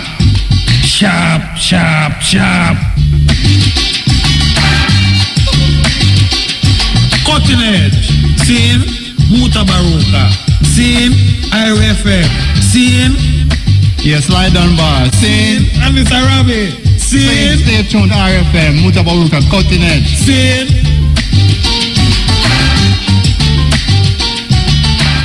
Evening Post. The participants came here to figure out how to solve their major problem, how to bring back a privately owned central bank. All the participants knew that these problems could be hammered out into a workable solution. But perhaps their biggest problem was a public relations problem, the name of the new bank. That discussion took place right here in this room, one of the many conference rooms in this sprawling hotel, today known as the Jekyll Island Club Hotel. Aldrich believed that the word bank should not even appear in the name. Warburg wanted to call the legislation the National Reserve Bill or the Federal Reserve Bill. The idea here was to give the impression that the purpose of the new central bank was to stop bank runs, but also to conceal its monopoly character. After 9 days at Jekyll Island, the group dispersed. The new central bank would be very similar to the old Bank of the United States. It would be given a monopoly over U.S. currency and create that money out of nothing.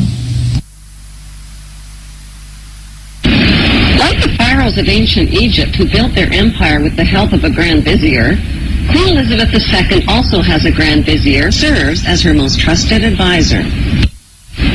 His name is Lord Evelyn Rothschild, and he is the second wealthiest and most powerful person on earth. He is also Lord of the world's financial capital, the city-state of London.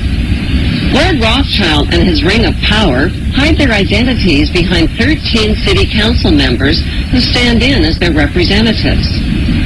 On November 30th, 2000, Lord Rothschild, now in his 70s, got married in London to a wealthy Zionist businesswoman named Lynn Forrester. The couple then jetted to Washington and spent their wedding night in the White House. Just how rich and powerful is Lord Evelyn Rothschild? Historically, the Rothschild family wealth was hidden in underground vaults. The Rothschild secret financial records were never audited and never accounted for. Their family commissioned biographies give the illusion that their family fortune has dwindled, but researchers estimate their wealth at close to $500 trillion, more than half the wealth of the entire world.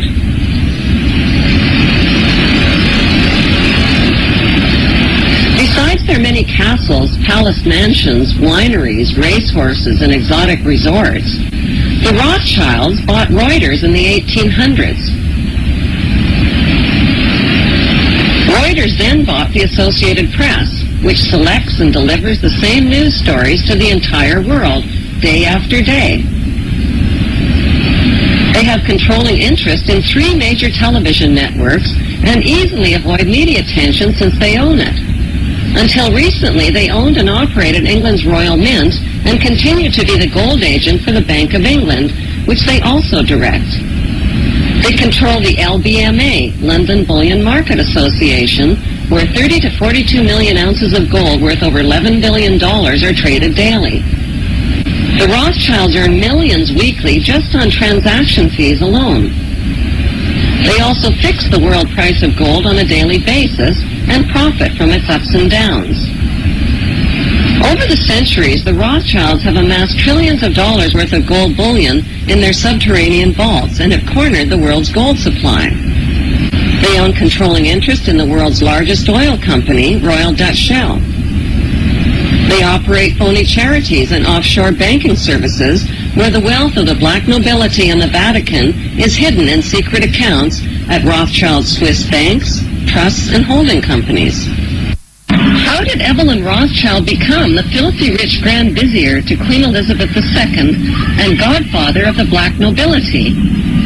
By birth, Evelyn Rothschild is the great-great-great-grandson of Mayor Rothschild and is passing the godfathership down to David de Rothschild. Although Evelyn Rothschild looks like a harmless gray-haired old man, make no mistake about it, Rothschild and his ancestors have handpicked presidents, crashed stock markets, bankrupted nations, orchestrated wars, and sponsored the mass murder and impoverishment of millions. The wealth hoarded by this one family alone could feed, clothe, and shelter every human being on earth. Continent with Mutabaruka. We are listening to all our meds. You know here? Continent! The end! The end!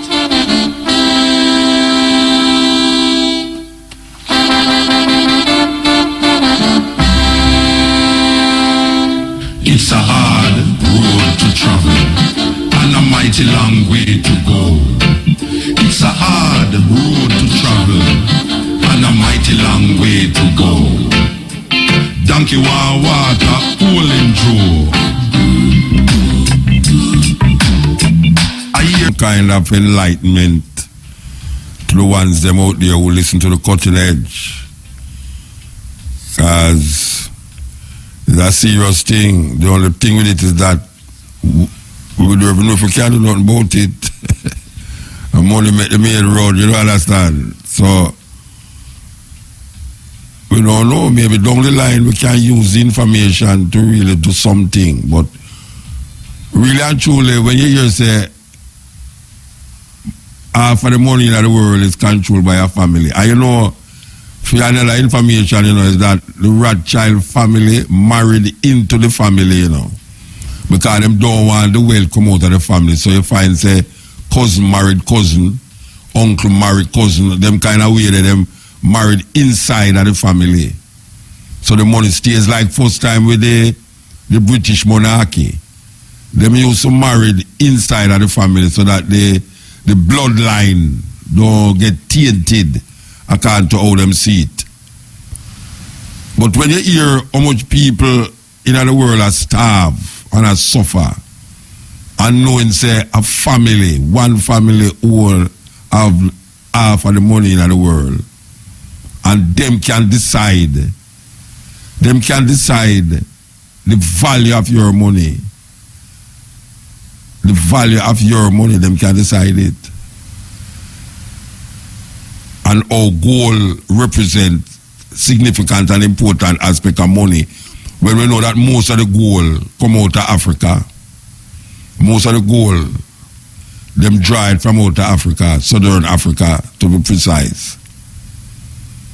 And then now print paper. So we now have paper and them have the gold. Terrible thing. Believe you me, terrible thing. We just play a tune that's hard with the children that might throw. Same old story, and that's the poem name, same old story. Here's the next one. Here it goes.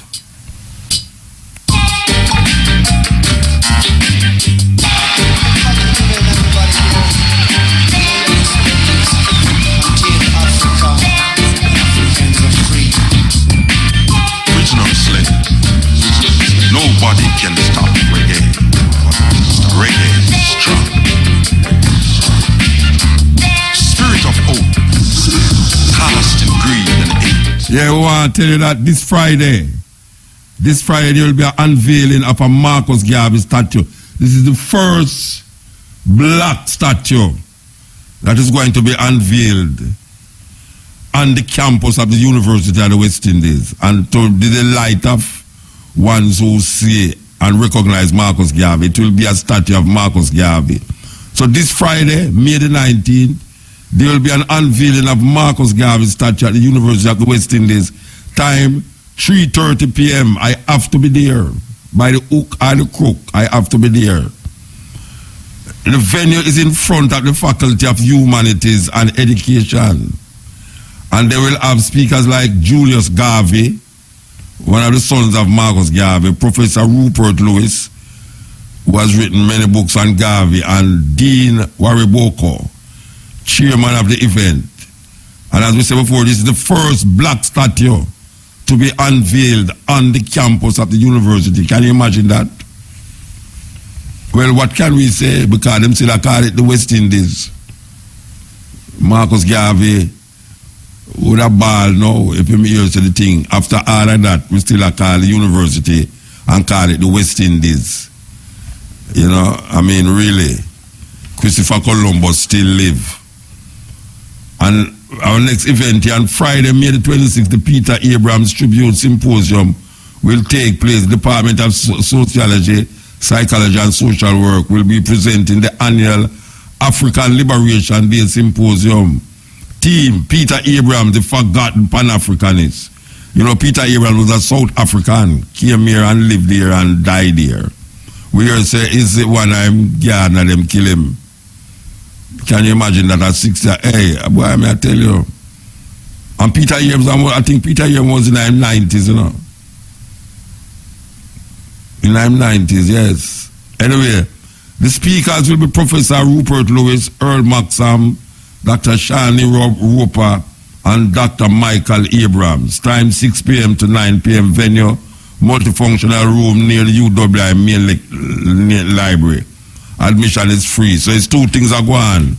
And you know, this is well, African Liberation Day is coming up. And we also know that in June is Leonard Howell's Earth Day. And then we see this thing here about Peter Abrams. So back to the song. This is the cutting edge. We're taking the call them. Operator sending the call them. It's the hours. It's the hours when the old them come out, you know. Alright, sir. But we still have to take the call them. Trust me. Back to the song. Tribute to Lucky Dube, that South African musician who used reggae as his weapon of liberation, murdered in the streets of Johannesburg. Yes, Iel. Iel Muta. Blessed man. Give thanks for 2 tape them, you know. Yeah, man. Give thanks, man. But trust me, them connected. Yeah. And the song in between the 2 tape them, the Corporate Criminal. By Grace Jones, like a rabbit there behind there, yes. Well, I tell you, when me hear you introduce the song, you know, pick up say that, but I never remember the Corporate before the Cannibal. I just shout out Cannibal in my mind, you know. Corporate Criminals. Corporate Cannibals. Yes, man. I see. Alright, you see the first tape, it mentioned something about internet. 13 family. The internet? Yes, it's something about internet. No matter about this time. Control. No, I'm saying at the time, these things have information. No matter what the internet has information. Okay. And basically, it's a zombie thing in talk about, and him say something about conformity. So in other words, then boy. Him say the education system is used today to make you think in the box. Yes, so you just go along with but you just go along with everything without thinking, without any rocking the boat or anything. You know, if you notice how the earth are going now with the youth them, we go at school. Them go at school to maintain the system. You know, see, if you look at where I go on, you know, it's maintain the youth. If you go at university, none of them youth, most of the youth them up at, when I say none, but most of the youth them up at university, them not have no radicalism in them, you know. Yeah. Them just are, it's like zombie. Them just do the work for pass them exam, for go look at job, for go get some money, and just live over about the same madness and craziness where the other people them they develop. And as we say, the music with Lucky Dube, them youth you know where I say them a scholar. Them supposed to liberate the one them when you so brain full like them. Them, yeah. But one thing I always mention Mr. Rhodes, you know. Cecil Rhodes. Yeah, Cecil Rhodes. I mention him in tape too. Yeah, well, Cecil Rhodes is the man with Rhodesia, when now called Zimbabwe, you know. Mm-hmm. Yeah, the place is named Rhodesia until the independence after Mugabe come in. So before Mugabe, before it independence, it was called Rhodesia. Yeah. And it was named after the man named Cecil Rhodes, who murdered thousands of Africans and then controlled the gold mine, them and all them something there. So when it became independent, it was no longer called Rhodesia. It was called Zimbabwe. Okay. So entire year the name Rhodes.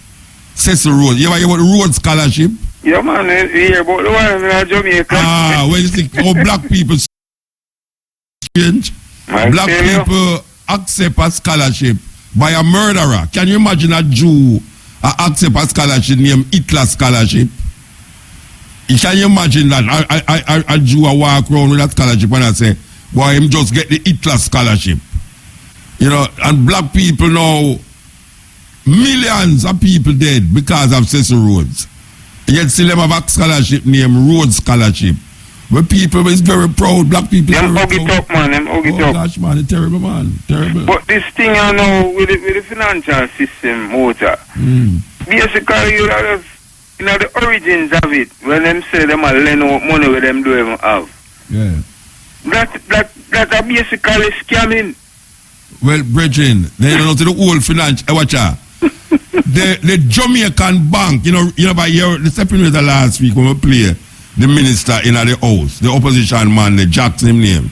We are talking about say the bank was dormant accounts. You left $3,000 in your account. And because you don't go back for the $3,000, them keep drawing money till you don't have no money at the bank. And I told you that now. if you decide you're going to put money in there, you know what them do? Them deduct more money because them say them did have the account there and do something with him, no knows what. And the man come out and realize, but wait there, this thing is illegal. The bank not supposed to do that. It's illegal, and what they must do, him say go and get lawyer now to deal with it, and they must give back the people their money because over the years they have been scamming the people them. So and people are walk past $1. And you see how important the $1 is to them in the bank. I hear the man talk about even 8% in the tape. Become 80%. I hear. So when you are look at $1, they don't know say $1 million starts with $1. Same way so. Also now, $1, you know. When them say them control government and president and them thing there, you know, right now when this president there, I really wonder if them really have something to do with what really are going on in Venezuela. Brethren, them have something to go on with everywhere. Them have things, you see the banking system is a drive economy, you know. Because Venezuela have oil, and yet still them are suffer over there now. Then let's see with Africa too, man.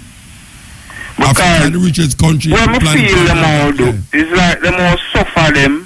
And when them can get people who them can manipulate, you have to see everything go back to normal. Or it would have come like normal to we. Yeah. You understand me? Yeah. And remember you did play all a tape some time ago with Gaddafi and we could know how the man did run same thing. Yeah. And a goal him did say.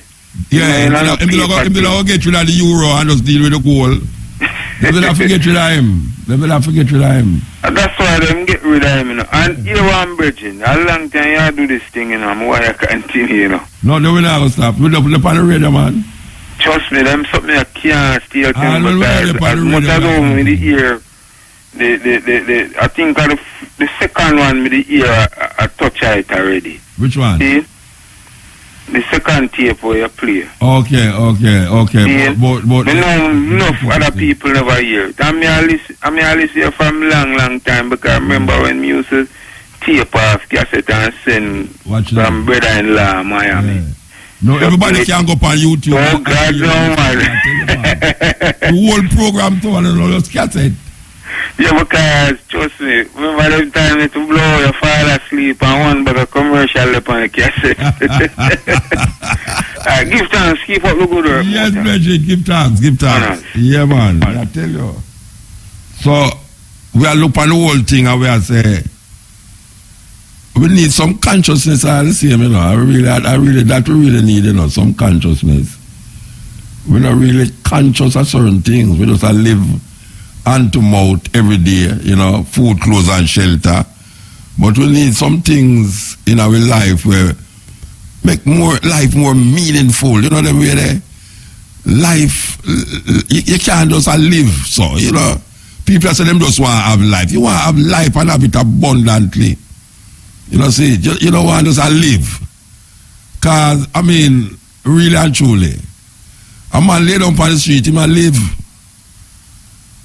Man a beg on the road, he might live. People sick in the hospital, he might live. You don't just want to live. You want to live and healthy. And can afford for God this or that, so whenever you choose or want, and eat what you want whenever you want to eat it. And wear what you want whenever you want to wear it. It's so life supposed to feel nice and good. Life supposed to be full of drowsiness and dreariness, and you just feel broken down every day because you can't do this and you can't afford this, and light bill come and rent come and water rate come and you pick no one and go to school and can't go to school and them things there rain come and wash for your house and your mattress and your bed and you have to go depend on the little idiot people them call themselves government. Terrible. And imagine a family have 50% of the world money. 50% of the world money. You know what I'm saying? The 5 leading 5 richest man them. Well, publicly, because when them talk about rich man, them not talk about Rockefeller and Rothschild and them people there, but them not talk about people who visible. You know, like the man who own Microsoft, certain people, them say the 5 richest men in the world can stop, them yearly salary can solve the starvation problem in the world. 5 people can solve the starvation problem in the world. But now they will tell you about the Rothschild. We have like, he's the only trillionaire them in the no, Rasta. No, believe you me. We have all $1,000 I feel good no ranting. And you talk about trillion. You know what trillion is? And you don't only have 1 trillion, you have all $100 trillion at your disposal. Brethren, no. Well, I tell you, Jackal say the world no level. You know level for true. Believe you me, yes, ill. Hail Muta. Blessed man. Boy, you do some real work, Muta. I have not listened to the program in a long time, and it's like, you know, time warp. I come and I listen tonight, and it's like, in the 90s, me the same way. They will make you never listen. Boy, kind of different thing, Muta. School life, the whole work. So you go to bed early, all kind of same thing as I talk about. You know, just on a treadmill. So may I ask you a question now? Tonight, I'm afraid you stand out in the house afraid why you get... No, funny enough, no. No, Muta, not like that. Not like that at all. It's just a vibration. I'm saying, no, I'm on zoning. So I'm zoning from my phone. I'm just pick up on it. It's tremendous, man. A whole heap of emotions just rush over me because enough knowledge you give me, Muta. Tremendous amount. And you plant a whole heap of seed for me to do a whole heap of research and hold my mind to a whole heap of thing. Go ahead. Eh? Yeah, man. So, give thanks. Yes, absolutely, Muta. And, you know, we really appreciate the work tremendously. I thought that from the bottom of my heart. So let me say a thing now, Muta. There's a topic when I come across a couple of weeks ago. Is the first me get introduced to that. I'm going to do some very in-depth research on it. And it's a whole heap of thing we come to realize. I mean, one man like you with the amount of exposure, traveling and knowledge base where you work with, you would have been aware of it. So I'm going to put it to hear your feedback on it, right? And that is that the monarchs in Europe, up to King George III, that is the one who did in charge when America gave them independence, was black people. You ever hear that before, Muta? Well, I suppose you hear that already. Hello? No, you have to ask, you can't answer the question and ask me the question at the same time. Say, the monarchy of England are black people? Yeah, up to King George III. Oh, yeah? King James the First and the Sixth of England. Wait there. Me read already to them say King James was a black in him. Hello? Yeah, me say. Yeah. I have read where them say Shakespeare and King James was black people. And you ever researched it before? No, I say I have read it. Okay. But I don't give credence to it based upon England history. Yes. The British history. I don't give credence to it that King James and Shakespeare. As a matter of fact, I told a sister that I didn't accept it as legitimate news, and she was vexed with me. All right. Can I say something to you, Muta? Yeah. I came across a book, which is an eminent book used in Cambridge, and I'm going to put it to you, and I know you're a man going to follow up on it. A book that is a book, used at the Cambridge University in courses, in programs. Yeah. Published by the Cambridge University, written by a man named Professor W.B. Pattison. The book is the most eminent book in the world right now about King James. What's the most eminent book in the world, what you mean? Meaning there's no other book above it, if you want. This is the book, the reference point book about King James. Okay. Written by W.B. Pattison, published in the year 2000. It took the man 20 odd years to write the book. Yes. Moses, a white man write the book from. W.B. Pattison. Yeah. And it's Cambridge support this. The book I use at Cambridge right today. Yeah, me not say, no, King. I mean, telling me all these things about Cambridge and all these things don't make me feel secure in a... All right, that's true. Nothing wrong with that. Yeah. You're absolutely understand where you're coming from. So let me tell you now, the book named King James the Sixth and the First Reunion of Christendom. That's the name of the book. On the cover of that book, is a black image of King James. Yeah. Now, when I came across the book, online, I said, this is a joke. This can't be real. So I said, let me go research in depth now where this book come from, the authority of the book and so forth. I'm a dive in. The book take the man 20 odd years to write. The man is 80 odd. The man born 1930, and the man who write the book, him still alive. It took him start write the book from the 70s. He is using the sources in Cambridge University and Oxford University, where all the sources are left behind for King James. All the sources, Muta. It's mind blowing, because when we go into that now, I realize that even him father, straight black man, I mean no mulatto neither, you know. I mean straight black man. So now we confidence yourself about the authority of the book based on the research. Which part King James come from? King James, him born in England, you know, because in Scotland. It's Scotland him come from, you know, because what really happened. Alright, let me tell you, you ever read a book named Demonology? No, I never read that book. Never even heard of it. Okay. You never hear about Demonology? Demonology? Yeah, man. No, I never hear about the book. King James write it. Atio. Never hear about the book. The translation of the book, what them call the Bible, where translate King James Version. Shakespeare help him too. Yeah, man, Shakespeare is a black man. No. You tell me say is a alright. You say that, but me I tell you say do not accept that. But hold on. Wait, no, me I tell you say a sister. Tell me that. I'm gonna read that too, you know. Me I tell you say me read that, you know. Mota. Me read that. Mota. What me I say to you, Mota, is what has convinced me, you know. Yeah, it's because Cambridge and Oxford. No, it's not because of Cambridge and Oxford, because you know, say your truth not come through one source, you know. If you a man and read enough different things and take history serious, you start, because you read so broad, you're able to match things because you're booking up different things in at different areas. I watched the documentary and I saved, I bookmarked that on my phone, you know. What BBC make about the King James Bible, you know. Yeah. I'm going to show you the people them slick, you know.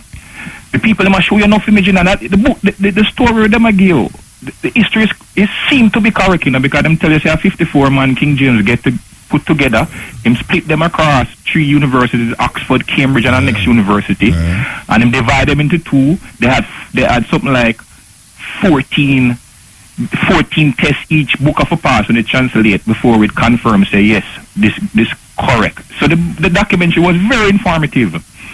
But what was very interesting about the documentary, Mota, is as I watched that documentary and I go down, the documentary is like about an hour and a half, and I go down into the documentary, the narrator is going different places in London. You know how these documentaries work. And him go one place now and him a talk about King James, and him open a book, and the said image up on the front of the book, I tell you about, me see him. But hear him skillful now. Him open the book, the camera go over it, and then him say, and up there you have an image of King James, reading blah blah blah. And I say, look at that.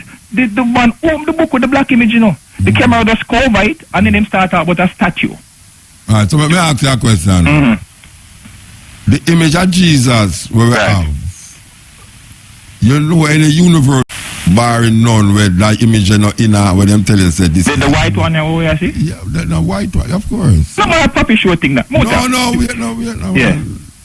That in a Cambridge, that in a Howard, that in a our university, that image that them show you this. So you say you compare that now to say them could have used the black image as a farce? No, me I say that because there will be no reason for them to use the black image as a farce. Why not?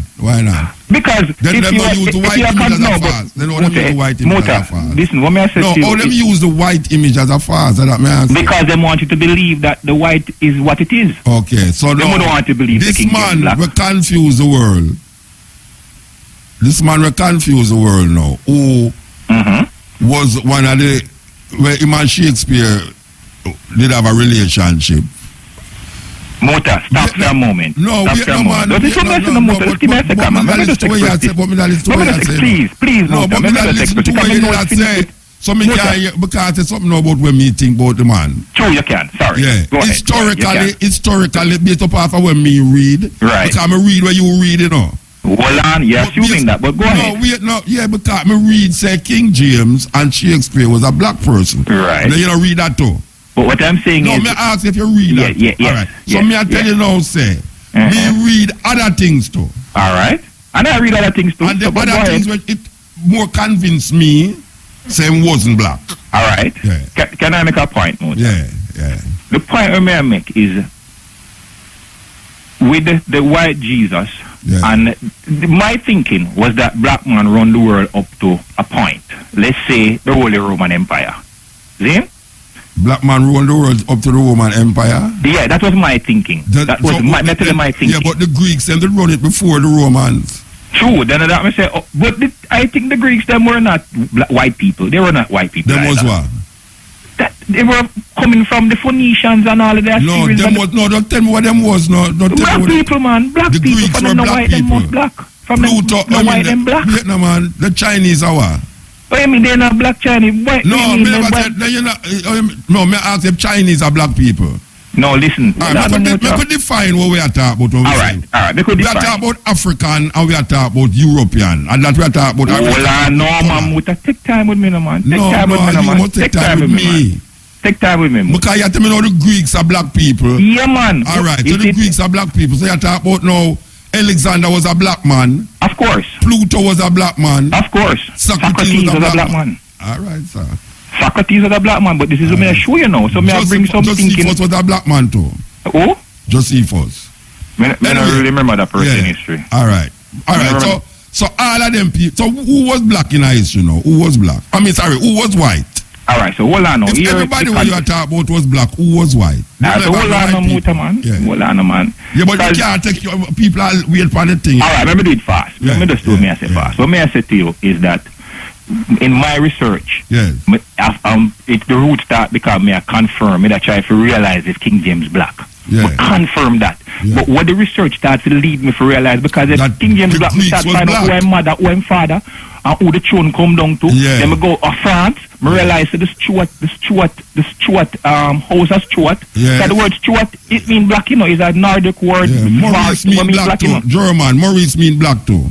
All right, there you go. And Moore mean black too. All right. Yes. So what may I say to you? And Kemet mean black too. Yeah, man. What may I say to you really is that in my research, I have come to the realization that the monarchs in Europe were black people. The Habsburg Empire, all of Germany, the French, Austria. the emperor was black. The French, the Caesar was black. Julius Caesar was black. Mark Antony was black. That is what you have Constantine from 325 AD when the canonization of the Bible happened. So we say Constantine was black too. Of course. So tell me who was white in them time? Well, this is the question when we keep asking where white people come from. No. You have tried to figure out a white in history and black in history now. No, because I'm not sure you say.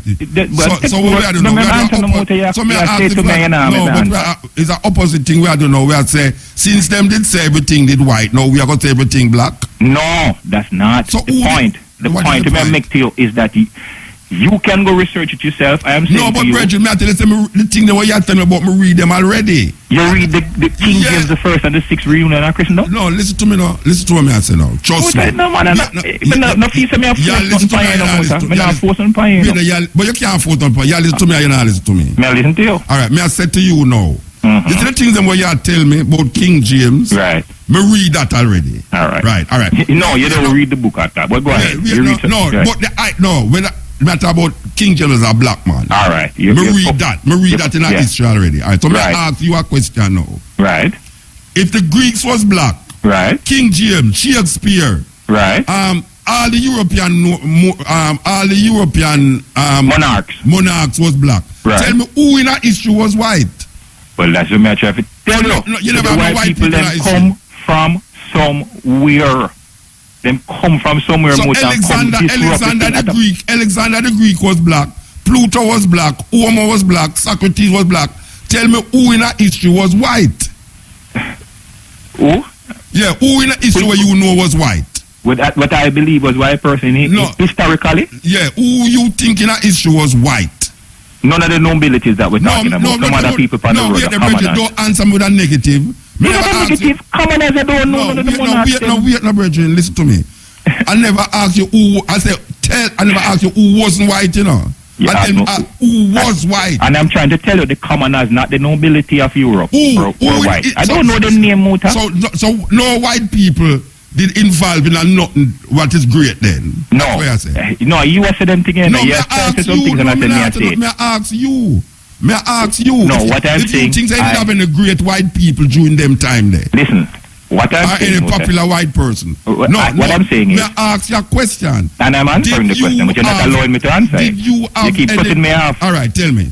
What you keep saying? cutting me off. What I'm saying to you is that my research was trying to find out about particular set of people. So that question that you're asking me, I cannot answer. You can't answer that. No. So now you make a research about all the nobles in Europe was black. Right. King James was black. Definitely. The Greeks was black. Alexander was black. Socrates was black. But then no, you don't make no counter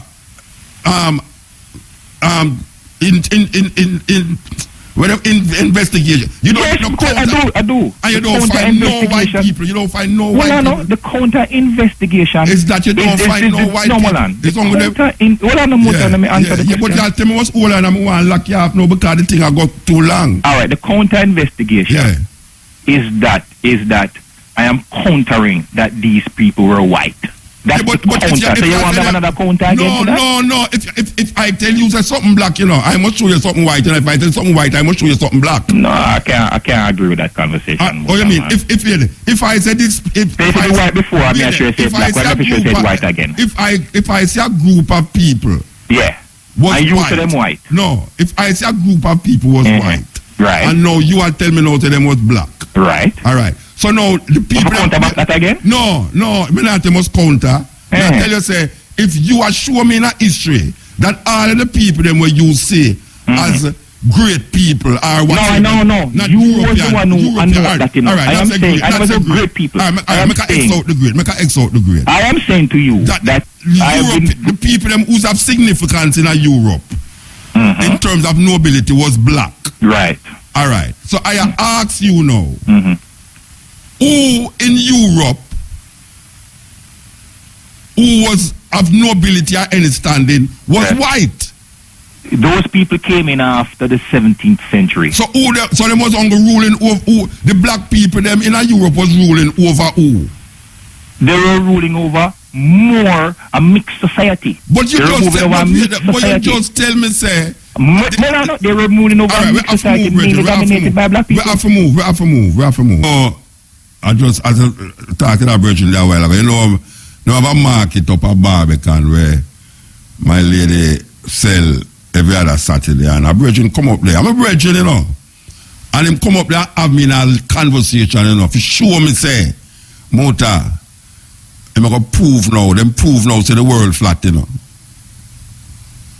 And next Virgin come to me and say, Virgin, Mota, why you tell the people them say a one sun a show up on the earth? A two sun them have and two moon. No, two moon, sorry. Him say a two moon. Mr. Virgin a two moon. Him say yes, a two moon. The moon where we are say, yes, so it's not the same moon the people them in America or in the other part of the world I say. So a two moon. And him argument is so convincing that if you're not a thinker, you'd say, Virgin, you know, say, a true attack, the world really flat, or it was two different people me talk about. The world really flat, or really and truly a two moon you have, you know, upon the earth you have, in the earth. It's like a thinking where the people them in a Christendom and old times did actually believe, say, the earth, the sun revolve round the earth. And them they actually believe, say, the sun, the star are going to fall upon the earth according to what the Bible say. Because the Bible tells us that the stars are going to fall from heaven, you know, upon the earth. And we know, say, the nearest star to the earth is the sun. And the sun If it ever get any little close, I just burn up. So the star them what we see, we're far than the sun. We have more heat than the sun. The only reason why we now feel them is because them they far. If them never come near like the sun, no earth wouldn't be there. And because man never understand the sun and its relationship to the earth, him worship the sun. The sun is the first emblem of worship when man start to worship in the sky. Because him realize that the sun is the source of all the energy. So you have arguments, very convincing, about the earth, the sun, if the earth flat, because you couldn't tell people in them time that the earth never flat. And furthermore now, if we have fight for liberation from Europeans, and then we hear say now, it's black people send the ship them go Africa for take black people out tight. Because him said the nobility of Europe was black people. Black people, Pluto, Socrates, Alexander, will go in Iraq and Persia and Egypt could devastate the place. The Greeks them actually name the Greeks actually if the Greeks was black, how them go and was surprised when them see the people them skin. I hope him a listen. If the Greeks them was black, I can't do what this virgin I say. Oh, them when them go south of the Sahara desert and see the people them down there, them was so taken aback that them give the people them a Greek name, Ethiopians, because it says the sun shine upon them and make them skin say so. Why were the Greeks surprised that some people looked that way there? So them started to call them black people or Ethiopians. Ethiopia wasn't like the place where we are called Ethiopia now. Ethiopia was the south of the Sahara. That means that all the countries south of the Sahara was called Ethiopia. I don't even know how to pronounce it right. I think it starts with A-E. A-E, T-H-I-O-P-I-A, Ethiopia. Land of the burnt faces. That is what it means. Land of the burnt faces. Now, if this place was given the name Ethiopia, land of the burnt faces, because them say the sun is the sun cause the people them to look so. Them never even understand that it's the sun neither. But it's the sun cause the place them, the people them to look so. Or would they be surprised? What is it in Europe that could give these people the color that them could have called the other people them Ethiopians? If you tell me, say, black people go to Europe and mix up with white people just like now, because we know black people going to Europe and mix up with white people. But to tell me outrightly now, say I must accept the reversal that all the Greeks were black. All the nobles of Europe were black. King James was black. Shakespeare was black. Socrates was black. Homer was black. Alexander was black.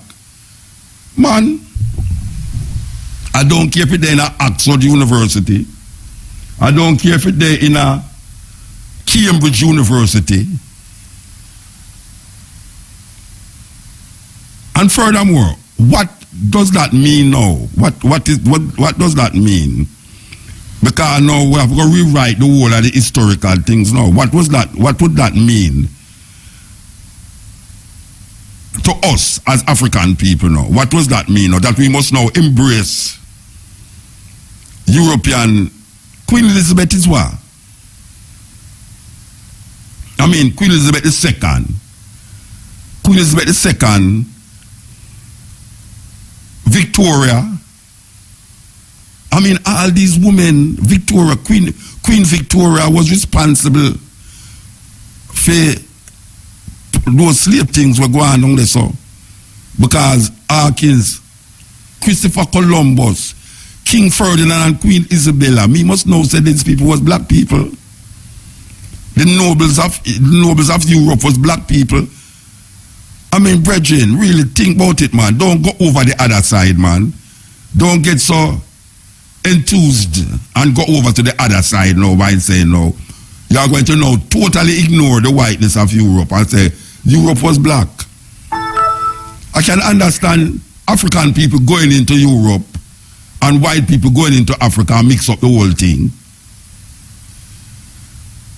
But you're going to show me now, say all the nobles of Europe was white people, was black people. So when you say no, black people go in Europe and rule the white people them, according to the brethren, it's the little common as them was white. So black people go in Europe and rule the white people them, and white people go in Africa and rule the black people them. Very interesting. Very, very interesting.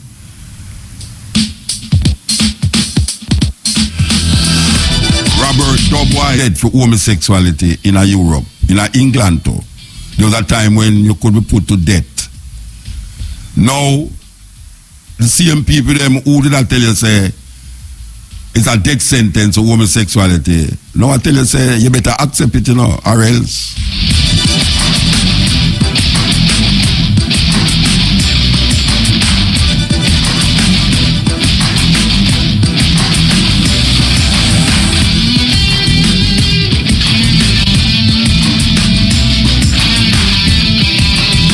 Called Robert Dubois. This is the Continent on RFM. Yes, Neil.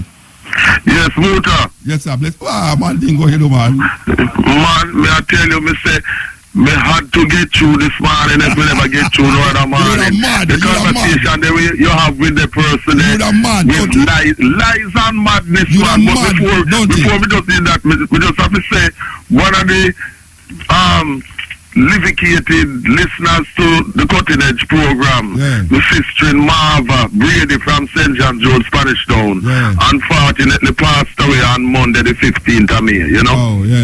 So condolences to the family of Marva Brady.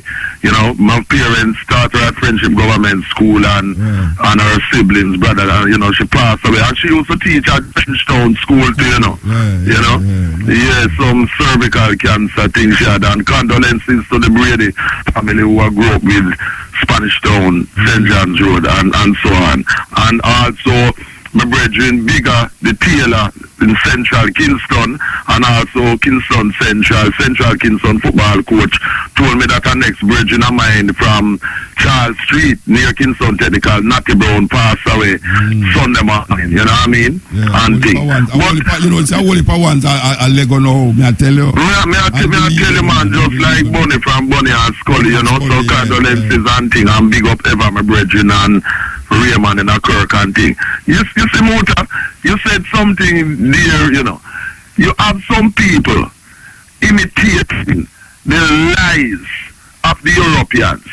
When I heard that guy talking about the Greeks and the nobility or so-called white, that's a total lie. We know business whether he want to talk about him so-called Cambridge or Oxford or whatever, because them tell some of the biggest lies. But it's an outright lie. As you say, the word Ethiopia, land of the bird faces, it refers to the continent of Africa, you know. So if the Greeks were so-called black, so-called African, there would be no need for them to describe the inhabitants of the continent as bird faces. A madness. It's a madman. I mean, it's a lunatic, and this is the kind of lies.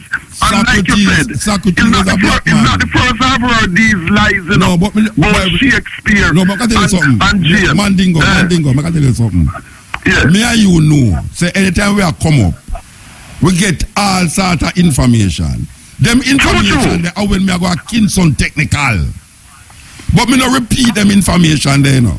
Because me know that them intervention is some counteraction to some counteraction. Exactly. You know, see, it's not a counteraction, you know. It's a counteraction to a counteraction. Exactly. Because we have to say certain things. A man come back and say certain things, and they have to come back now, come say, but watch you know, this is how it go. And then put it in a big book them, in a big university them, for you now as a youth now, come say, but rotted. But the black people did rule America. A black people did black people did rule Europe. Yeah. It's only you know what get me kind of little upset is when them say is the peasant them was white. It's only the peasant. Mr. So which part the white people the commoners, as they call them, which is the vast majority of the population. It's a total lie. Because I'm talking about the James thing. James the first of England was the same James the sixth of Scotland, and he succeeded to the throne when Elizabeth, his cousin, passed away. The second,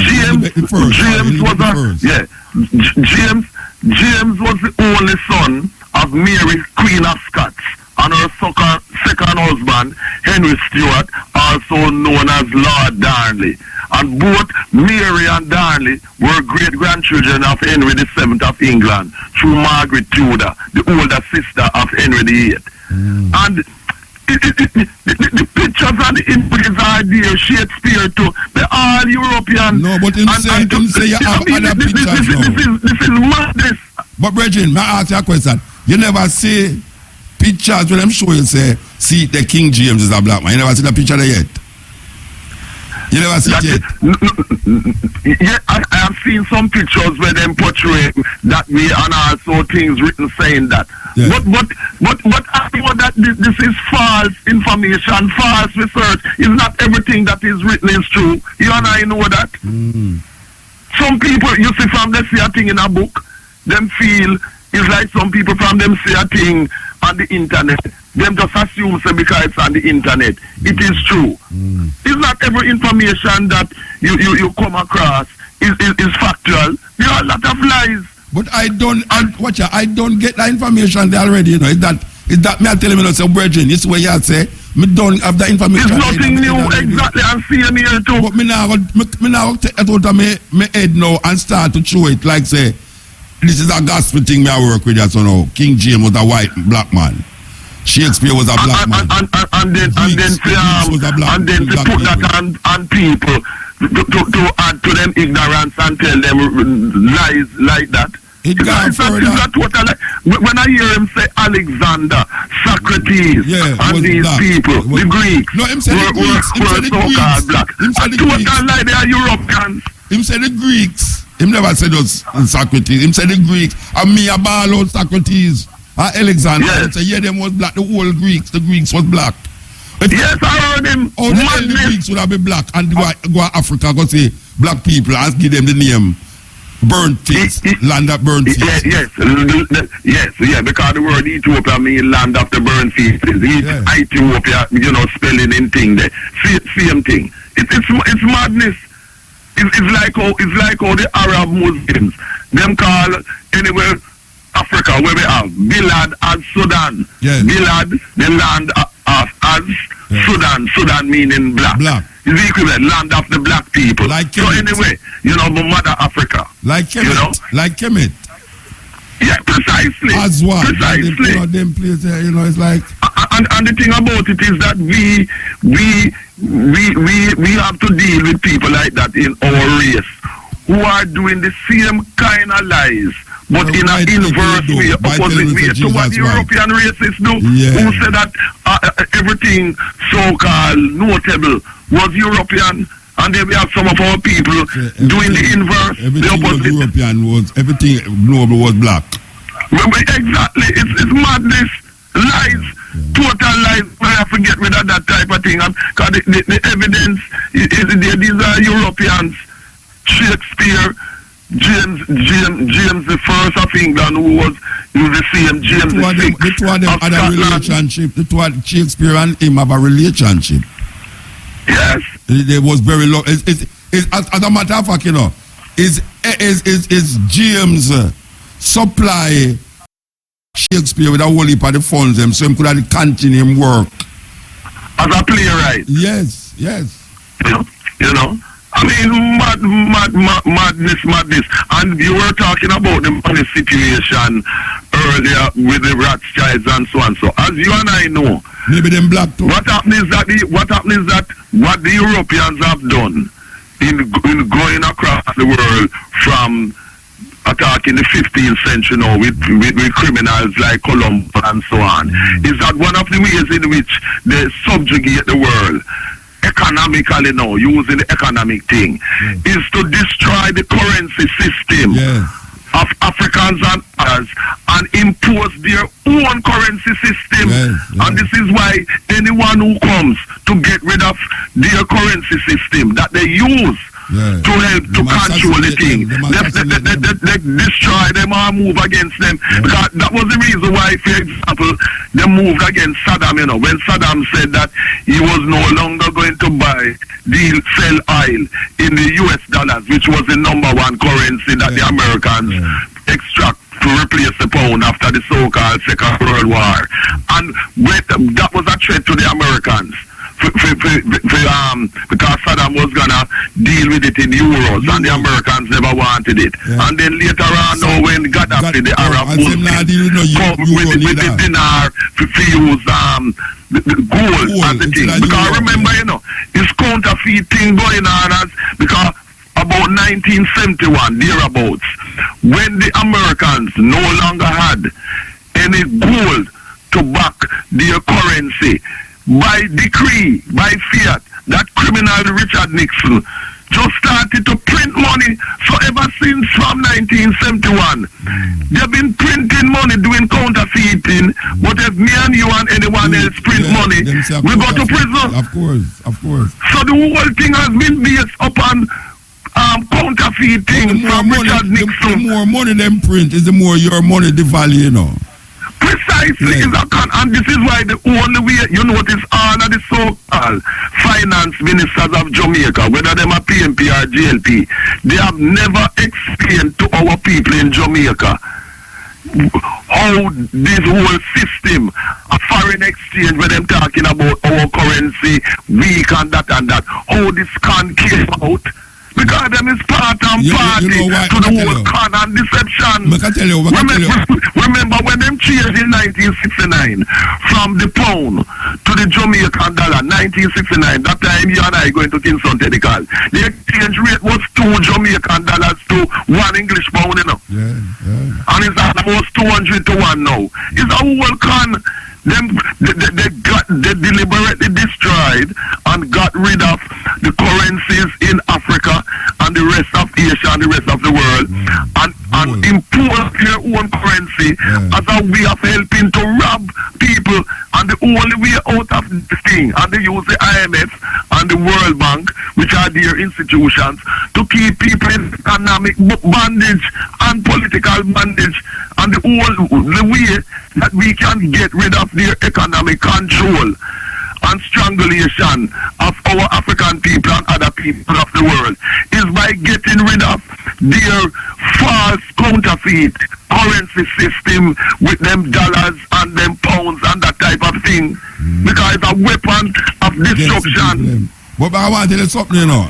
A very important thing the man say, you know, is that, all right, the goal was there, you know, and what them do is make some paper because them find out, say, the goal too heavy. So they make the paper now for convenience. For make the gold value the same thing. But what happen now is that the people them who have the paper never did that trade it for the gold really.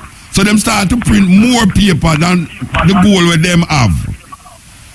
Which now make the thing look now like say boy right now it's like if you have 10 pound, them make 20 pound, but them have value at 10 gold. 10 pound worth of gold, and they make 20 pound worth of paper money. Which now the other 10 pound no have no value, you know. But they make it have value now by now putting it in at the bank. And they now trade half of something where do have no value. The other 10 pound do have no value, you know. It's only the 10 pound will link with the goal of the valley, you know. Exactly. The other 10 that is what I'm saying. It's a criminal enterprise. It's fraud. It's fraud. It's racketeering. Of course. It's fraud. And it's just like how people have to deal with this dormant account thing. It's an attempt to rob people of their money. And look, you know, a man who not in power now, you know, in the opposition, him just a find out that, you know, this they are going for years to them that thief the people their money, you know. And him no time no in a power now. Me glad same say it still, you know. Me glad same say it, but just the thing say, imagine the Minister of Finance, which in a theme party, was a Minister of Finance, and he never recognized, say, the government, the bank, them did that rob the people, them buy. Robbing people that have no right to steal people money because them account is dormant. The people's money is the people's money. Yeah, suppose you gone a foreign. Suppose you did gone a foreign and you just come back and you left your account over here with precisely $50,000. When you come back, you have $5 in the account because they might take out money for this, take out money for that. And if no money not left in there, them still a charge, you know. So if you put more money in there, because remember now, look at this now. People can be away from Jamaica for years for whatever reason, whether they were in prison or other circumstances and so they use that as a pretext to rob people's money in their Jamaican bank accounts. None of that. We must not allow this robbery. The man say it is illegal and I'm going to get lawyers to deal with them. They must repay back the money to the Jamaican people. And exactly. It's the first time I agree with a politician. 100%. 100% I agree with a politician there. 100%. I never agree with a politician yet. Believe you me. But anyway. So yes, man. We are going to England. We are going to England. You have to tell me we are going to England before you hang up. Yes. Well. What is the election campaign that is coming up is of serious significance to African people in Britain because Jeremy Corbyn in his manifesto launched in Bradford there to rouse in a claim by the people there shows plainly why the Tories are afraid of him as head of the Labour Party coming to power, because his economic policies and political manifesto is designed in the favor of the 95% of the population, because he has come out plainly and said that there must be a redistribution of the wealth of the country to deal with the justice, economic and other forms of justice for the majority, 95%, and the situation whereby you have 5% of the population living off like parasites, the 95%, which is the same situation when you talk about those Bill Gates and other people, Microsoft, the money that they have. How could they have so much money except at the expense? You and your family are going broke right now, and you don't even know it. Because remember, when the gold standard was set in place, the price of gold remained a constant. Without the work of the people who are the workers, the vast majority. You make workers doing work in any country and you see if any wealth is produced. When I'm talking about it is a few so-called rich people who have wealth and make things progress. It's a total lie. Who produces wealth is the vast majority of the people who are the workers in any society and every society. Without the workers, there is no wealth. Yeah, I agree. And what has been happening in Britain, in the States, Jamaica and elsewhere, is that the vast majority of the people who are the workers have been used, and the few parasites living off the blood, sweat and tears of the workers who are the vast majority of the people. And this is why all the propaganda against Jeremy Corbyn is non-stop. And the significance for us as African people in Britain is that we are the ones who are the most victimized. Because we are the first to be fired and the last to be hired. And this is why this is of significance. So you think anything will make a difference, like how the French the French them elect a president who is neither left nor right. No, if Jeremy Corbyn wins, and I hope that he wins, it would make a difference, because Jeremy Corbyn's economic policies are much more radical, because they are in the favor of the people, unlike the guy Macron in France who just won. Because one of the things that Jeremy Corbyn is talking about is to renationalize the energy companies, the railway companies, and so on, because what has happened is that these companies, subsidized by the people's money, taxpayers' money, has been enriching the private few owners, you know, like Richard Branson with his Virgin thing and Virgin Trains and so on. They're getting money from taxpayers subsidized by the government and benefiting as private enterprises. And what Jeremy Corbyn is truthfully saying is that this must be, these industries, rail systems and gas companies, electricity and so on, must be nationalized. Meaning owned and operated in the interest of the people and not in the interest of the few parasites who are sucking out so the lifeblood of the vast majority of the people. More kind of on the left side, like, not directly left. Yeah, absolutely. Okay. Absolutely. We have to move though. We have to move. Yes. Bless. All children are the future is not just a cliche. May is Child Month, and RFM observes the month with a series of discussion programs hosted by our youth. Join us this and every Sunday in the month of May as we put our young people in the spotlight.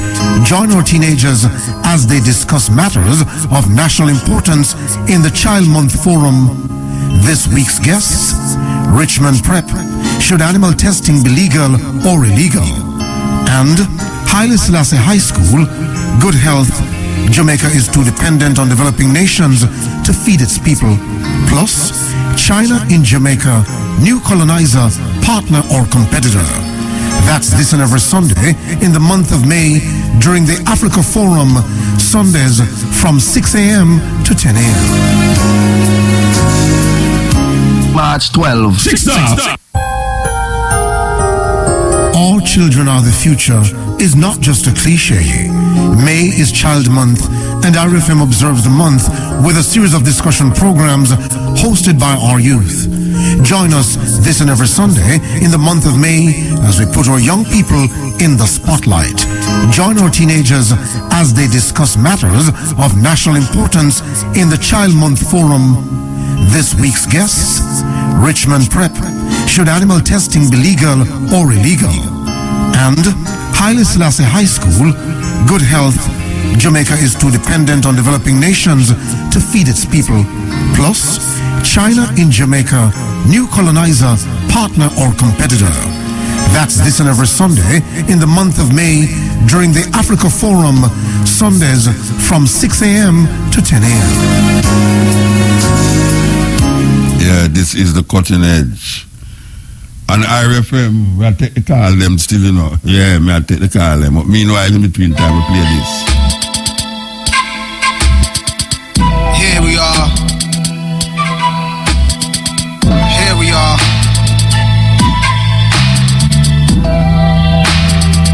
Hello? Yeah, blessed. Muta? Yes, ma'am. You know I was supposed to be the second person? Second person for what? On the call tonight. I told the lady on the switchboard that I was 94, which means that I would come in and go off. Instead, you put that brother, that you two get together and brother, it's it. But anyway, I'm glad to hear you. I'm glad to hear you again. I'm glad to hear you again. Hello? I'm glad to hear you. Long time I don't hear you. No, because they won't let me through. Yeah. Mm-hmm. Whenever I call you, I never get through. They don't know it's who calling, man. They don't know it's who. There's some young ladies around the front. They don't know you. I tell them I'm 94. Yeah, okay. But anyway, Claude McKay. Yes. Thank you very much for that. I had the opportunity of meeting him. Oh, yes? Yes, when I was a teenager. I walked into the Garvey Club on 116th Street, and there he was, sitting at my mother's desk. Wow. and she introduced him to me, and I was just thrilled silly because I loved his poem, If We Must Die. Yes. Very famous and thank you for that. David Rockefeller died last week. David Rockefeller. Part of that Rockefeller gang. Yes. And I thought to myself, I wonder how many black people know that David came into Harlem and bought up a whole block from 125th and 26th to Lenox Avenue and 7th Avenue and removed all the black community bookstores and put up the SOB building, State Office building, which I call Son of a Bitch building, because David did that. Well, so he died last week. This was before Clinton moved into Harlem or after? Oh, yeah. It was before? Yeah, because I think I was in my 30s or 40s then. Okay. Oh, that's time. Okay. In fact, the State Office building was quite beautiful by the time they came in. Beautiful building. Yeah. And as for King James, John Clark, Professor John Clark, and Joe Cannon, brother Joe Cannon, they said that King James was called crazy because he married a black woman. Now, one of his women. Who's that? No, I said that. You remember that? One of his women, one of his wives. Yeah. Okay, well, she was a black woman, and that's why they called him crazy. Because he married a black woman. Yeah, she was a black woman. Okay. He was white, but she was a black woman. But, the guy saying he was white, and he has his opinion. And it's nice to be gracious to us crazy people. By married one of us. Yes. Yeah. And then in Revelations 1:14, you find a black Jesus. Yes. So you know woolly about that group. Woolly hair and and dark feet. And then if you have a Quran, read Surah or chapter Cave, and you'll find who is what. Yes. Okay? Yeah, okay. Now I'm gone, but my phone bill is going to be big, and I'm going to send it to you. Okay, beautiful. We will absorb it. Listen, you were on the stage when they installed me as Queen Mother, right? Yes. Well, would you let me know tomorrow about that thing on Friday, 3 p.m. at UE? Yes, it's the unveiling Marcus Garvey statue. Yeah, I'm thrilled. Yeah, I'm thrilled too. But as Queen Mother, nobody will invite me, see? Oh, yeah? No. I must talk to Dr. Barnett about that. Wonderful. He's come to my Kwanzaa, so he knows me. Yeah, he might be listening to, He might be listening. Okay. Yeah, so I'd like to be there. Yes, okay, I'll tell him. Okay, darling. Okay, give time. Good night. Yes, good night. Yeah, that was Sister Simad, 90-year-old.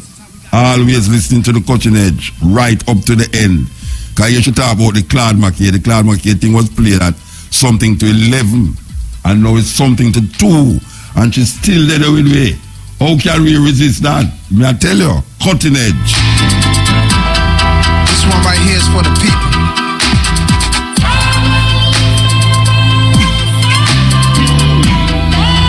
And for the information that you just talk about, King James, one of King James' woman, the most black, she made reference to Ben Buchanan and John Henry Clark, two of the greatest scholars, African scholars, Pan-Africanist scholars you will ever find anywhere on this planet. John Henry Clark and Ben Buchanan, who, for those of you who know, that we brought Ben Buchanan here twice. Twice we brought Ben Buchanan here. In St. Anne here. So, take a note of that. Take a note of that. Believe you me. This is the cutting edge on RFM. Yes, EL. Motor, yes. So I had this pressing question. I know. Who is this from the tambourine gang? No, wait, who this? This is Chris. I actually just speak to you a little while ago. Chris from Kingston. Okay. Are you talking about the white, this and the white that a while ago? No, man, we call you after him. Oh, after the year.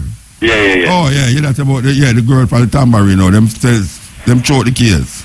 Yeah, so them let her out. So my other thing that I found out, this whole thing, they made a talk to this lady from the DPP. Now, I didn't know that the DPP have the final word on throwing out any case that come into the court. So that to me is the sole reason, well, not the sole reason, but one of the reasons why you don't find that there's so much unfinished case in the court. Because it's kind of crazy, because no matter about it, one person cannot be judge, jury, and executioner when them themselves have the authority to do the same thing. So you feel say the DPP was a judge, jury, and executioner?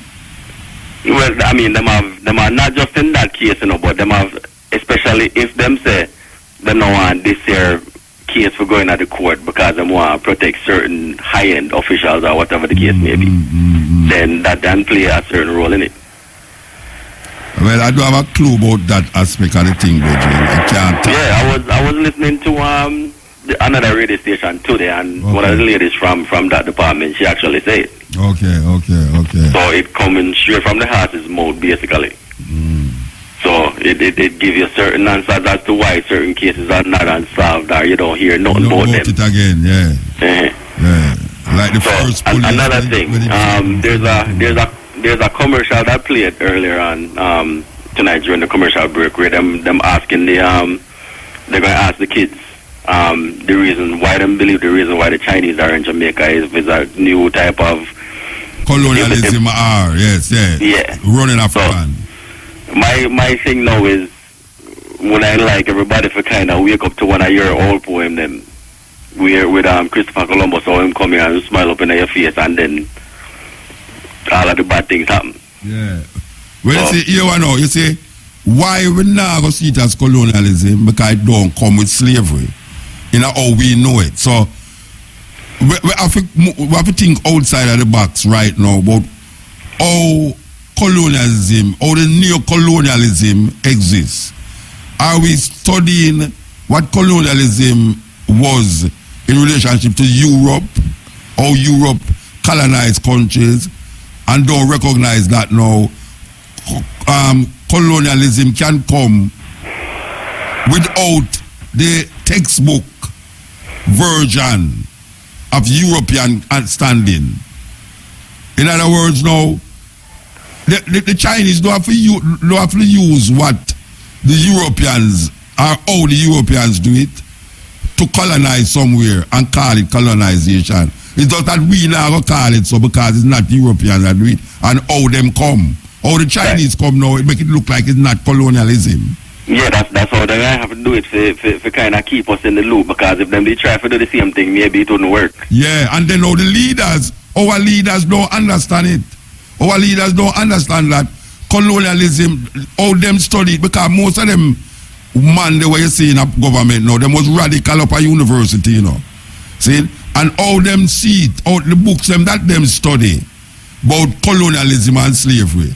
It's just a way them do it. So if somebody else come with it, more than likely them now going to recognize it as colonialism. They're going to say it's really aid and, it's one and wash the other kind of system. And it's not a one and wash the other thing. But you think, the government really don't know what is really going on, or them know, but them want to get them kickback? Them don't see it's colonialism. Them don't see it's colonialism. Them see say is a beneficial is governments and governments. Like we poor, but we might have to get Lego more than them have to Lego. The Chinese have to Lego less and we have to Lego more. So them build the highway. So we know, because we do have the money to give them to put out feet. We say, come, we'll give you a couple 100 acres of land. If we want to put up hotel and them top for benefit or not. And yet still we still have to go pay feet. Well, that seems like a abusive relationship to me, because you put yourself in a case of perpetual debt. When you're handing a lion mouth, you don't take time to try it out. It's serious. This country I can't get it out today. its hands out of the lion's mouth, so to speak, because they come like say it all the way in the belly, you know. Yeah, we have to have some different kind of leaders who think totally different. Yeah, we have to go completely redo this thing, because from what we understand, it's almost like say them have this agreement where even with the International Monetary Fund, them continue to give money to keep us in debt. Yeah, because we will always be in debt if we continue to hold on upon them. Because we don't have no reserve, you know, we don't have no gold reserve, we don't have no mining reserve, we don't have no oil reserve for really fall back on. So we another man say the primary purpose of collecting taxes from the people is to pay back your debt. Yeah. So when all the road them not fixed and them type of something, they will be the reason. You have to pay debt. But well, you don't have to, but by standard, to be a gentle person, you pay it. You know, but it's just that now, if you was to start look at it and say, but what you know, hold on there. You know much things you don't do to we already, and you still not give you no reparation for all them things there. Maybe we should have just defunct pan debt. You know, they should have just do it, you know. That's why they don't like certain government, you know. Certain government do them things there that they can't do nothing about it. But we're not teeth. Maybe that's one of the reasons if we're getting a completely different type of government who them under in the lion mouth and say, yeah, hear me, we no business we don't know, you know, me different. Me I work for my country, you know. Yeah, we have to deal with where we are dealing with that. So now right now we have to defer payment until we get turn things proper. Because from what we see in the country, you know, the country there's quite a few things that are going good in the country, you know, but if we can capitalize on our own thing and stop taking loans, we can probably build even faster. Brethren, for your borrow, you know, in a serious problem, you know. And if you borrow, you don't see a way out where you can pay it, you have to start create ways for pay it, you know, and sometimes the ways that you create for pay it going to hurt other people. Yeah, but look on that way there with all the other day them go dip in the NHT fund. Yeah, well the other one they do it and them never say, you know, it's like them are now do it and them say them justified for do it. It's a weird thing. It's still dipping light, you know. When them are going to do with it, they have nothing to do with where the NHT funds is supposed to deal with. You understand? But them not justified. Because when the other one they do it, you know, you remember them did a ball out, say the PNP going at it. Now them going at it now, them are justify why them did have to go in at it. You know, see, but maybe them try to take the NHT fund and build some road. Because you can't build house and you know no good road for drive your car up and for go at your yard. And right now Jamaica infrastructure, it totally may I tell you, it's terrible. The other problem we may have too is, you know, it's almost like that we don't like fix things. No. We rather just build something new. We wait till it mash up and then we say we need mash up and then have to build something new. We don't go by one saying we don't take care right. Prevention is better than cure. We don't do that. Anyway, good thank Bridget. Yeah, man. Yeah. Bridget said the right thing.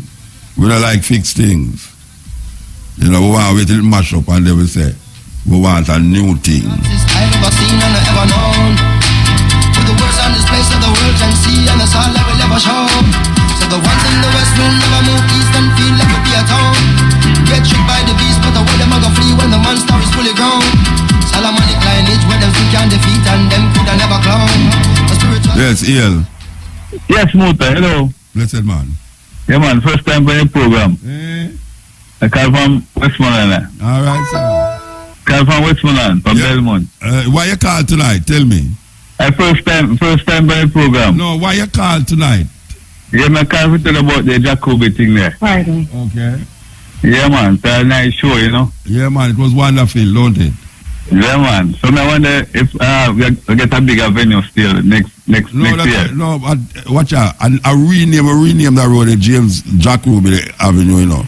Yeah. So forget it, a bigger venue. The possibility is yes, but you know it in keeping with the concept and the ideas. Yeah. So we really designed to keep it. Pan Jack Ruby Avenue. You know, since it are renamed, you know. I mean it's small still because don't listen to a whole lot of people. Maybe about 2,000-3,000 people. They did 4,000 people, you know. Yeah, man. Because you told me, I know, we'll call it on next time still. But I second time I attend it still, you know. Yeah, but the thing is, you can't pass the people, man. No, but people at 2 time it keep, you know, so you're there all the while. Yeah, man, they let me shout it on the edge there, you know. Yeah. The red, green, and gold glass there. Oh. Yeah, man, but Mr. Seven, you grow now big, and you know, man, you know why you brush up against them and all them things, and man, you lock the place. You know, you can't pass go even buy a soda. Them is a ninja man driving. Mr. Ninja man driving Mercedes-Benz from running the back seat, go right up to the front of the clock. Yeah, man, and then the bike man, them again, man. They must want to run over the people, man. I tell you, the first time did a good order, but I don't know what happened there. Yeah. You know, yeah. I just that more I show you thing. We call about Anina Night still because I want to talk to you about other things. The same bank business. Yeah, man. The bank teach you money. All right, give thanks, sir. Give thanks. Yep. Yes, yeah, credit done just in time. Yes, so here we are saying so now. You know, so we're going to forward there, so from 2 to 5:45 with the stepping razor, the art of war, you know. We have a total different program lineup. We have some interview, yeah, I think we want to interview, I don't sure if I will get him, the commissioner of police. I wonder if Shamara get him. Maybe I'm going to tell the same already yet. From 2 weeks now, we are trying to get him still, but he will come still. Him look like him really want to do the interview with us. We're glad that him really want to do it. I can't do what we hear. Say him really is not, you know, against doing it. So we hope, if not this week, next week. You know, so we are hope for that. Yes, Ian. No, it's a long time I still put the water watch you know. That may I say. Years. But you come off of the wall now because we're going to lick it down, you know. Yeah, but I mean, I'm going to be loved no more, but that's going to help some people up the world while they live in this world. All right. No, thank you very much. I just happened to be passing by around by the Jack Ruby area. And so when? Today or Friday? Yeah, Friday. You're just passing by? That's the truth, man. I'm an 85-year-old man. Make oh, gosh, 85. I up here now, them hours you listen to continue. Look, man. No, I listen to Muta because Muta teach a certain amount of people, a certain amount of things. But it teach a word. And who want to catch on? Okay. Yeah? All right. And believe you me, I don't go so far because I'm glad my wife is asleep because all she can remember about you is that you have the 10 things then down by the ground. No, 10 things, them I'm a foot yet. That's what you have done by the ground is what you have over the head. And what you have in the mouth and passing mouth to the younger one them. All right, sir. All right, you see. So and you're 85. Yeah, me have old people listen to me them all the night, man. Others out there who want to talk to you. A lady just called me, she's 94, you know. Look, man, you are a special person. Right. Don't give it up. No, all right, sir. All right. Thank you. Yes, man, may I tell you, 85-year-old, 94-year-old, may I tell you, Muta, you're going sweet at the night, yeah, man. Trust me. Not to mention the teenager, them where he chop them phone in them ears and listen under them pillar because them don't want them parents to them and listen to the idiot rasta. Sweet. Cutting edge. Panic.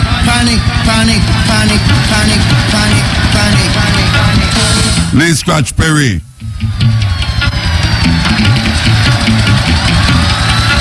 Let this card out. That's going to make him credit down. Ill. Yeah, Muta, just a quick thing. Yeah. You see, what the Chinese them out do, of course, it's not colonialism. It is neo-colonialism. And that me say. Me kind of realize that's a colonialism. It's neo-colonialism. Yes, neo-colonialism. Our African people to know how that operate. When they use economics and propaganda. What them to do is read Marcus Garvey's Kwame Nkrumah, who was inspired most by Marcus Garvey, his book Neo-Colonialism. Yes. Because that is the process. Yeah, man. Kwame Nkrumah's book Neo-Colonialism,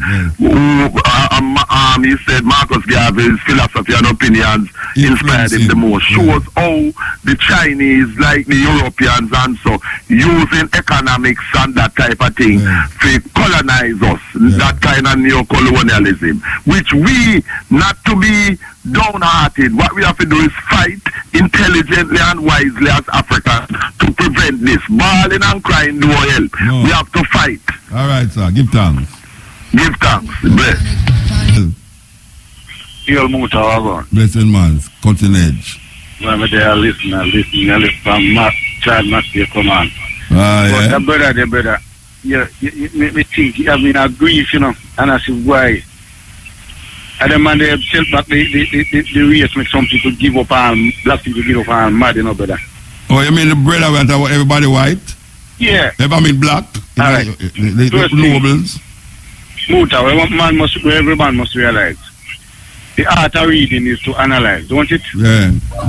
When you read a book, you're supposed to have try to learn to analyze what is factual from what is fiction. What is fiction from non-fiction, don't it? Yeah. If you ever read a book where you grow up in a society where you know your race and know, you learn a basic school about history. Even though we learn history after slavery then. And you come now of age and you ever read something from university where I divulge your thoughts away. That means that is in a you long time. I think there's a need in a certain people right now for right now feel that the greatness of Europe or European nobility could not be what it was if you never have black people that govern it. So there's a sense of wanting to be a part of that in your mind. So when white people write that, it's almost like there's a need for really associate with that kind of information. We want to identify with those information that, yes, black people did take part in the nobility of these places, and I don't know what Chinese people is. Because I did ask him too, what were you would have called Chinese? Oh, well, those are the things you ask him. It's almost like you must say them black. When you ask him about Socrates and them, and them black. Him say them black. Does that mean say him a roast breadfruit and him a white, then but I'm white all the while, him have black skin? Because you can't only read and accept what in you, in analyzing the real facts of reading. I understand. Well, you hear Mama Sima just come clarify something a while ago. Yeah, you're very me listening. She said King James did marry to a black woman. Yeah. But him was white. Yeah. And she talked about her knowledge from two eminent scholars. Black scholars. Yeah. John Henry Clark and Ben Buchanan. Oh, two greatest so argument done. Argument done. Yeah, man, she concluded everything there. So. Yeah, argument done. So, me right here clearly when she said King James is married to the white woman, a black woman. To the black woman, yeah. What is that? I mean, I denounce him or what? Yeah, them say, the argument is that, them would have denounced him. Of course, them would have denounced him. Like Moses, a country Bible, Moses, he married to the Ethiopian woman. Yeah. They would have denounced him and say, why you couldn't marry somebody in your race? Now, when that virgin there, listen what she said. I think him here. I think most here, man. I'm not going to. Yeah, man, I work my listen. That's supposed to send a prick in a film cerebellum, my main part of my brain. Yeah. But I never expect him to say Alexander was white, black, I never expect him to say that, That's the way the man gone, brother. And when man like them, when black people, when you hear people like them that say that, keep them confused, Yeah. And you know what them use now? Them use the eminent at the university, them and, Yeah, to make you feel like, say, you don't know where I say, because Cambridge University and Oxford University, you know much things them university they put out there, and them help perpetuate the lies. Right. Them university help perpetuate the lies against black people too. Alright, now give me a similarity. I was my listen. It's like him growing father was an honest man and well hard working. And when he become big, he might read a book where university said his father was a culprit and a thief and a pirate. You might believe that today. Yeah, I don't know. You understand? I want to hear that, you know. To show you the influence of university and name have against you. Them brethren, a whole heap of things we're reading at school, man. A whole heap of things me all read still, you know. Me have some book on me yard where me I read them, you know. Me have to discern for myself. Me have to look into it myself, you know. If you say, wait, it's like when me I read the Bible. Even the Bible. Me I read the Bible to read it. I have to question certain things tonight, you know. Me can't take it and say, boy, right now, true, a big guys write this and men of God write it. Me can't question it. Nah, man, not no go so, man. Me question everything. God write it, he must put the right thing. Yes. Because certain things tonight, you can't accept it. There's no way. If he's an intelligent person who really think. Yeah. You can't accept certain things in the book. You can't. If your mind catch funny, if I catch funny bird, man, you're analyze and I say, yeah, man, I joke, man.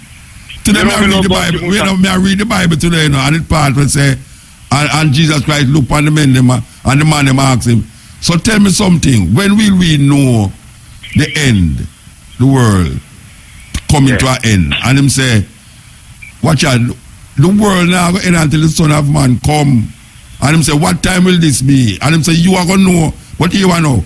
That statement alone show you say, something wrong, you know, because it's not me, the man, it's not me, Jesus attacked in the Bible, you know. It's the man, them disciples, them him attacked, you know. So even him, Jesus, the thing say, the coming of Jesus would have take place during them man the time. Yeah. So when him say, and you must know that this going to be the sign when the Son of Man appear. The man them who sit down there so believe say it will happen in a film time because I know me that talk. Me never sit down in front of him. Yeah, me understand what you say. Yeah, so when Christian read it today, you know, it sounds like say Jesus never talked to a specific set of people like him them did not talk. Yeah, like how him talk to know. Him never talk to me. Him never talk to me. Him talk 2,000 years ago to some people who sit down in front time and I ask him question about when him think it will happen, when these things are going to happen, and what are going to take place. And him start to show them, say, this is going to take place, and take heed that when you see these things happen, when him say, take heed that when you, not me. Yeah, understand what you say. In other words, under the English manner, him did attacking at the present tense, not the future tense. Yes, at the present him talk about. Yes. But I know me love about the Muta. Yeah. I want him to try convince you and tell you about the book them and read. And you say, you go to one of them for high school. ask Mandingo. You see the virgin will call me from England every week, yeah?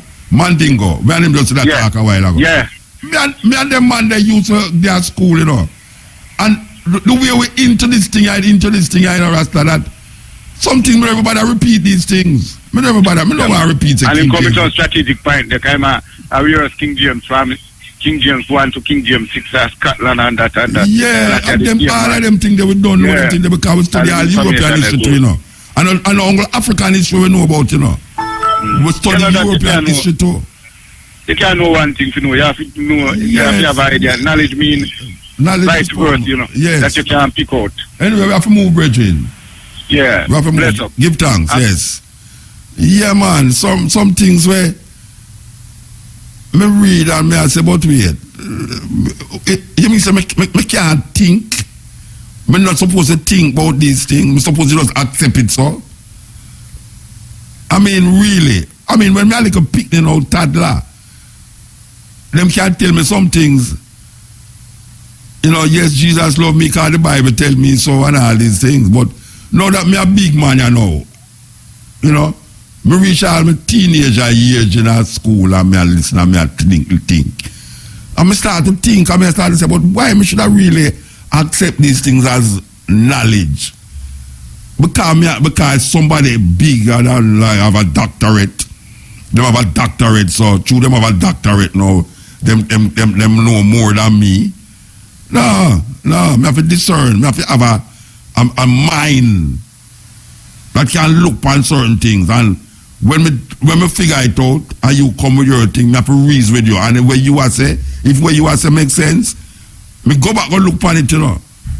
Me not just tell a man say, everything where him say a foolishness, you know.